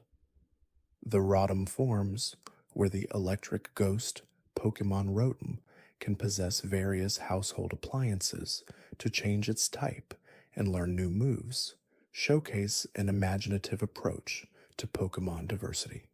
Rotom can become a fan, flying, a lawnmower, grass, a refrigerator bottles ice, a washing machine, water, or an oven, fire, each form granting it a unique secondary type, a signature move, and strategic advantages. This concept expands the idea of a Pokemon's natural form, suggesting an adaptability and interaction with the human world that goes beyond simple coexistence. It's a quiet testament to ingenuity and the gentle whisper of unexpected transformations. The move tutors, who teach specialized moves, often in exchange for rare items like shards or battle points, represent a crucial resource for fine tuning a Pokemon's capabilities. Unlike technical machines, or TMs, or hidden machines, HMs, these tutor moves are often unique, powerful, or provide coverage that a Pokemon might not otherwise learn through leveling up or breeding. The investment required to learn these moves encourages trainers to carefully consider their team composition and strategy, making each decision impactful. It's a quiet testament to the value of specialized knowledge and the gentle whisper of acquired expertise. The post game legendary quests are often a serene and solitary pursuit, taking trainers to remote locations and unfolding narratives that delve deeper into the lore of the region and its most powerful inhabitants. After the main story concludes, these quests provide an opportunity to encounter and potentially capture legendary Pokemon whose presence was merely hinted at during the initial journey. These encounters are often accompanied by unique puzzles, environmental challenges, or philosophical dialogues, elevating them beyond simple battles. They offer a quiet continuation of the adventure, inviting contemplation and a deeper connection to the world's ancient mysteries. It's a quiet testament to the enduring allure of exploration and the gentle whisper of secrets patiently waiting to be uncovered. The egg group system, while largely behind the scenes, is a fascinating biological classification that determines which Pokemon can breed with each other, comprising categories like dragon, field, water 1, human-like, and amorphous. These groups dictate the genetic compatibility of species, even when they appear vastly different. This system quietly reinforces a sense of natural order and biological relationships within the Pokemon world, even as it allows for surprising combinations. It's a quiet testament to the underlying structure of life and the gentle whisper of genetic connections. The Pokeathlon Dome in Johto introduced a multi-sport event where Pokemon compete in athletic challenges like speed, power, skill, stamina, and jump, using their natural stats and a unique control scheme. This offered a complete departure from traditional battles, focusing on a Pokemon's physical attributes and the trainer's dexterity. It expanded the definition of Pokemon partnership, showcasing a playful and athletic side that wasn't about fighting, but about healthy competition and demonstrating diverse talents. It's a quiet testament to the joy of physical prowess and the gentle whisper of friendly competition in varied forms. The super training feature in Kalos provided a non-battle method for increasing a Pokemon's effort values, EVs, allowing trainers to customize their Pokemon's stats more efficiently and visually. By having Pokemon hit giant balloons in a mini-game, trainers could directly influence which stats would grow, eliminating the need for complex calculations or specific wild Pokemon encounters. This streamlined the competitive training process, making it more accessible and intuitive. It's a quiet testament to targeted development and the gentle whisper of focused improvement. The Global Trade System, GTS, offered a revolutionary way for trainers worldwide to exchange Pokemon, even across vast distances and different languages. By placing a Pokemon up for trade and requesting a specific Pokemon in return, or by searching for available trades, trainers could complete their Pokedex, acquire rare species, or find Pokemon with specific traits. This fostered a sense of global community and interconnectedness, transforming the individual journey into a shared endeavor. It's a quiet testament to shared goals and the gentle whisper of a world united by common interests. The Pokemon storage system, often housed within a PC, allows trainers to store hundreds of Pokemon, far exceeding the 6 Pokemon party limit. This system, overseen by unassuming characters like Bill or Lynette, quietly emphasizes the vast diversity of the Pokemon world and the collector's impulse. It provides a safe, virtual sanctuary for Pokemon not actively battling, ensuring their well being and availability for future adventures. This digital haven underscores the idea that every Pokemon, regardless of its current role, holds potential and value. It's a quiet testament to careful organization and the gentle whisper of potential waiting in reserve. The Safari Zone, a recurring location across many regions, presents a unique challenge and opportunity for trainers. Instead of battling wild Pokemon, trainers are given a limited number of safari balls and bait, or rocks to influence encounters. This forces a strategic approach to capture, weighing the chances of success against the dwindling resources. It's a departure from the usual combat oriented capture method, promoting patience, observation, and a different kind of understanding of wild Pokemon behavior. The Safari Zone quietly emphasizes the thrill of the hunt without violence and the gentle whisper of a more natural interaction with the untamed. The PAL Pad or friend code system, introduced in later generations, allowed trainers to register each other for online battles and trades, creating a more persistent and personalized connection between players. This moved beyond anonymous online interactions, fostering friendships and rivalries that could span continents. It built a social layer over the core gameplay, making the world feel larger and more connected through shared experiences. It's a quiet testament to digital camaraderie and the gentle whisper of lasting connections formed through a shared passion. The Pokemon Ranger spin off series introduced a distinct gameplay mechanic where players capture Pokemon by drawing circles around them with a capture styler on the touchscreen. This innovative approach transformed the act of capture into a rhythmic, almost meditative process, emphasizing a bond formed through empathy and gentle persuasion rather than battle. It offered a fresh perspective on the relationship between humans and Pokemon, highlighting the diverse ways in which they can interact and cooperate.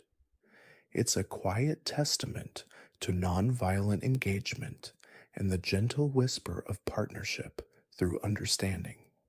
The mystery gift function allows for the distribution of rare Pokemon, items, or event tickets directly to players' games, often through local wireless connections or internet downloads. These events are crucial for obtaining mythical Pokemon or unique forms that cannot be found through regular gameplay, creating a sense of anticipation and shared community excitement. It transforms the act of receiving into a special occasion, celebrating the ongoing life of the game through limited time offerings. It's a quiet testament to shared celebration and the gentle whisper of special moments. The daycare, or Pokemon nursery, allows trainers to leave two compatible Pokemon to be cared for, with the potential for them to produce an egg. This system is fundamental to breeding, allowing players to pass down desirable stats, abilities, and moves to offspring. It introduces a generational aspect to Pokemon training, emphasizing lineage and the careful cultivation of traits.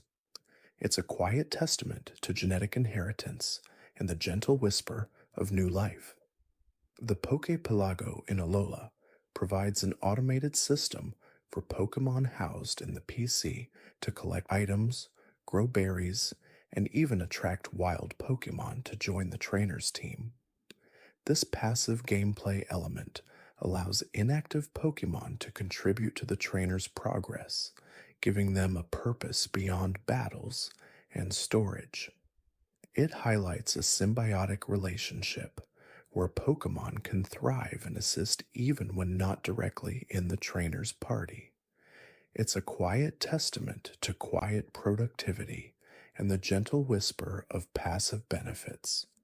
The battle frontier in Emerald, Platinum, and Heart Gold, Soul Silver, offered a series of challenging facilities with unique rule sets and objectives, pushing trainers to master different aspects of competitive battling.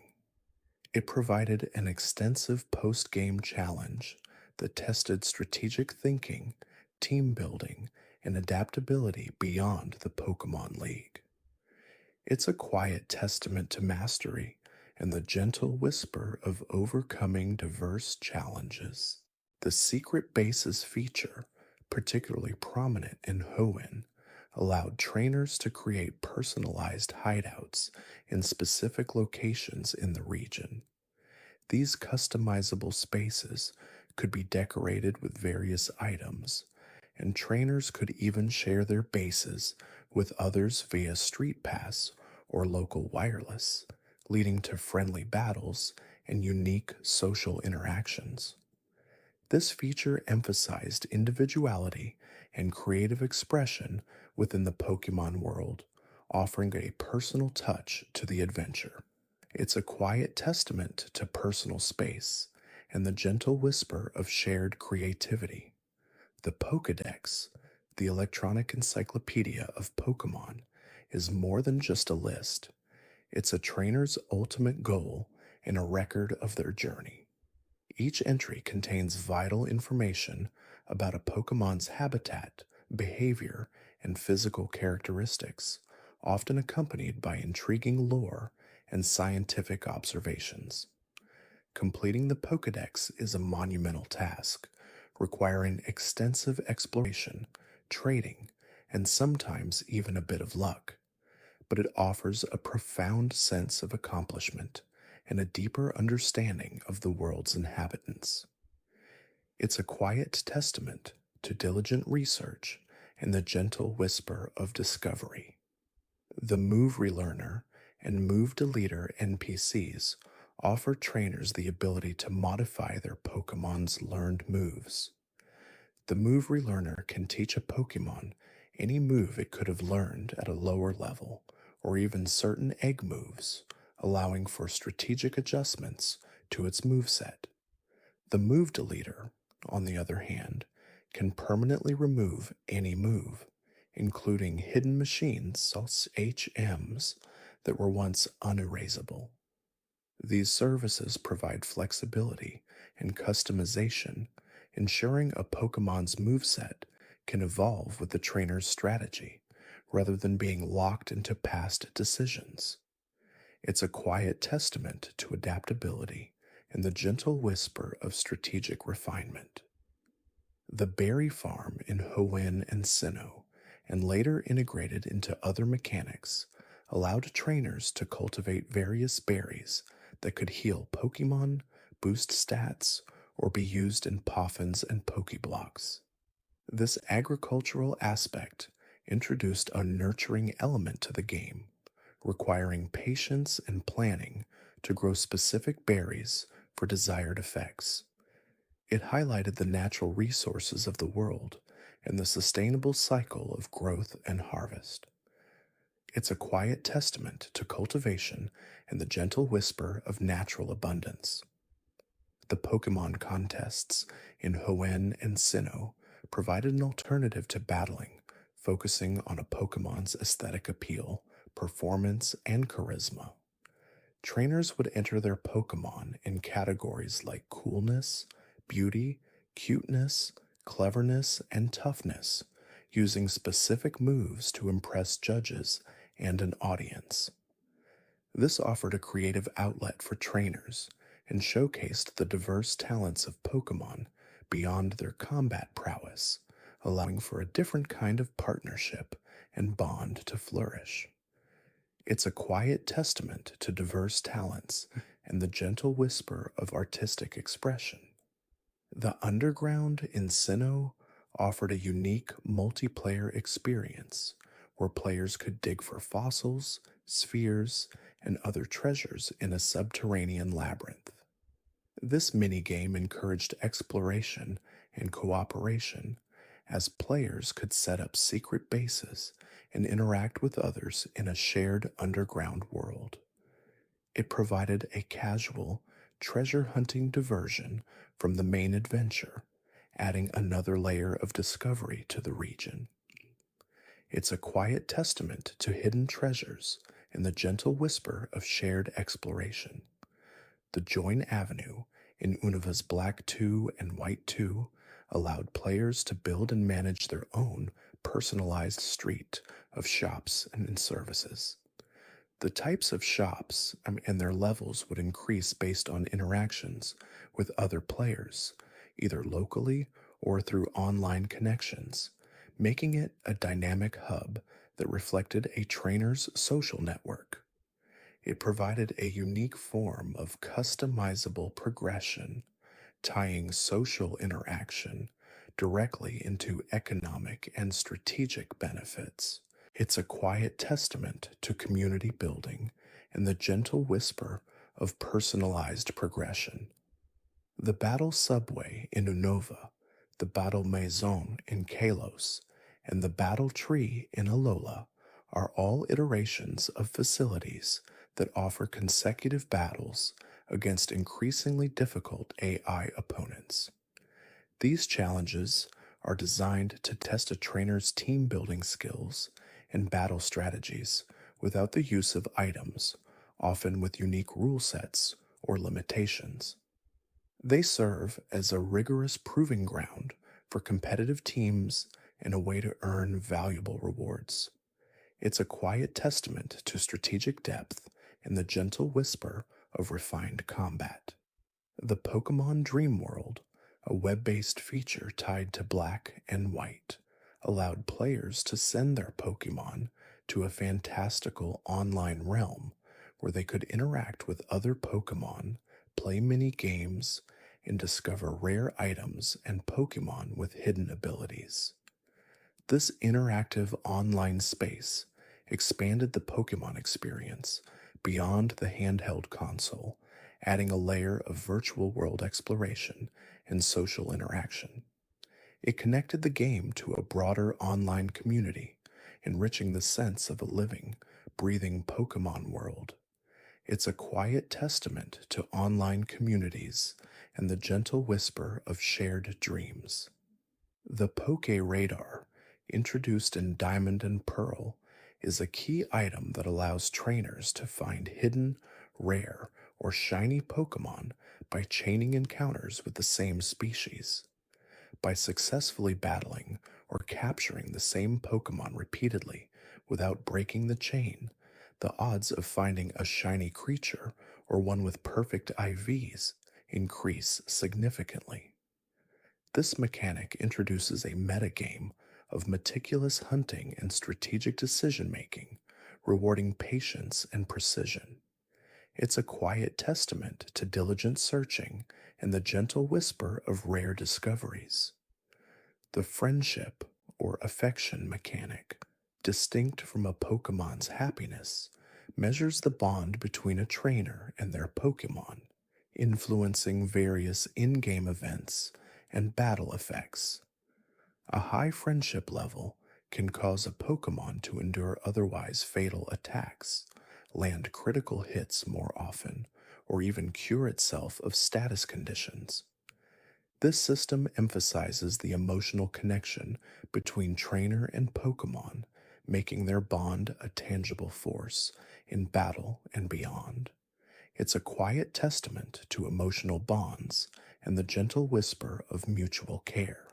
The flying taxi in Galar, replacing the traditional fly HM, allowed trainers to fast travel to previously visited locations with the assistance of a Corvic Knight. This modern convenience streamlined exploration and travel, making the world feel more accessible and less time consuming to navigate. It integrated a regional Pokemon into a practical, everyday utility, showcasing the symbiotic relationship between humans and Pokemon in a contemporary setting. It's a quiet testament to efficient travel and the gentle whisper of modern convenience. The Xperia Share item, or later a built in mechanic, allows all Pokemon in a trainer's party to gain experience points from battles, even if they didn't directly participate. While sometimes controversial among players, it significantly streamlines the training process, allowing for quicker team development and easier level ups for weaker Pokemon. It facilitates a more inclusive training experience, ensuring all members of a team progress together. It's a quiet testament to collective growth and the gentle whisper of shared progress. The Rotom Dex in Alola is not just a digital map and Pokedex, but a sentient Rotom that inhabits the device, offering advice, commentary, and even a unique Rotom Lotto minigame. This integration of a Pokemon into a core utility item provides a constant companion and a distinct personality to the trainer's journey, making the world feel more alive and interactive. It blurs the line between tool and friend, creating a new kind of partnership. It's a quiet testament to animated companionship and the gentle whisper of technological sentience.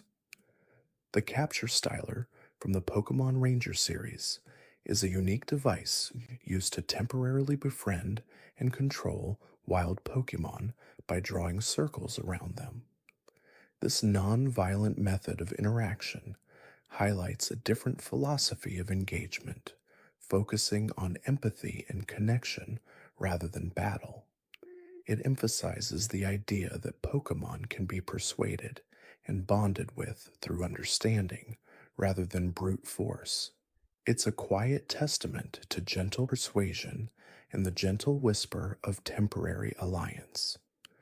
The Photo Club in Unova, and later similar features like the Photo Booth in Kalos or the Rotom Camera in Galar, allowed trainers to take customizable photographs with their Pokemon. These features offer a creative and personal way to document a trainer's journey and bond with their Pokemon, creating lasting memories and shareable moments. It emphasizes the aesthetic and emotional aspects of Pokemon ownership, going beyond just battles. It's a quiet testament to cherished memories and the gentle whisper of captured moments. The Global Link website, active during various generations, allowed players to synchronize their game data online, participate in online competitions, access the dream world, and view global statistics. This platform connected the individual game experience to a much larger global community, fostering friendly competition and shared engagement. It provided a hub for trainers worldwide to interact and track their progress on a grand scale. It's a quiet testament to global connectivity and the gentle whisper of shared aspirations. The Pokemon musical in Unova offered a performance based alternative to contests where trainers could dress up their Pokemon in accessories and have them perform on stage to music. This purely aesthetic and entertaining feature provided a lighthearted diversion, emphasizing creativity and showmanship rather than competitive prowess. It celebrated the joy of expression and the playful side of Pokemon. It's a quiet testament to artistic flair and the gentle whisper of joyful performances. The Max Lair in the Crown Tundra DLC offered a unique cooperative Dynamax adventure where up to 4 players explored a series of dens, battling Dynamax Pokemon and working together to reach and capture a legendary Pokemon at the end. This co op dungeon crawl provided a fresh take on legendary encounters, emphasizing teamwork and strategic decision making in a multiplayer environment. It's a quiet testament to cooperative exploration and the gentle whisper of shared victory. The Pokemon Home cloud service allows trainers to store, transfer, and manage their Pokemon across various main series games, acting as a central hub for their entire collection. This indispensable tool addresses the long standing desire for a universal Pokemon storage solution, ensuring that cherished Pokemon can travel with trainers across generations of games. It quietly unifies the fragmented experiences of different titles into a cohesive, ongoing journey. It's a quiet testament to enduring companionship and the gentle whisper of a timeless collection. The Weather Ball move changes its type and power based on the current weather condition in battle. This unique move exemplifies the deep integration of environmental factors into Pokemon battles, requiring trainers to be aware of the battlefield's conditions and adapt their strategies accordingly. It adds a layer of tactical depth, as controlling the weather can dramatically alter the effectiveness of this move and many others. It's a quiet testament to environmental awareness and the gentle whisper of adaptable strategy. The bottle cap and gold bottle cap items, introduced in Sun and Moon, allow trainers to maximize a Pokemon's individual values, IVCs, for specific stats, or all stats respectively, through a process called hyper-training. This revolutionary mechanic made it possible for any Pokemon, regardless of its initial IVs, to become competitively viable, democratizing the competitive scene and reducing the reliance on painstaking breeding. It's a quiet testament to potential realized and the gentle whisper of perfected power. The Terra Raid battles in Paldea are cooperative encounters against powerful Terra Pokemon, where up to 4 trainers team up to defeat and capture them within a time limit. Those challenging battles often feature unique abilities and shields, requiring coordinated attacks and strategic use of Terra types. They provide a dynamic and engaging multiplayer experience, fostering teamwork and shared accomplishment. It's a quiet testament to collective strength and the gentle whisper of synchronized effort. The Pokemon Global Battle Union allowed players to participate in online ranked battles, track their progress, and compare their performance against trainers worldwide. This competitive online infrastructure elevated Pokemon battling into a true esport, providing a structured environment for players to test their skills and climb the ranks. It fostered a vibrant competitive community and showcased the strategic depth of the game. It's a quiet testament to competitive spirit and the gentle whisper of global rivalry.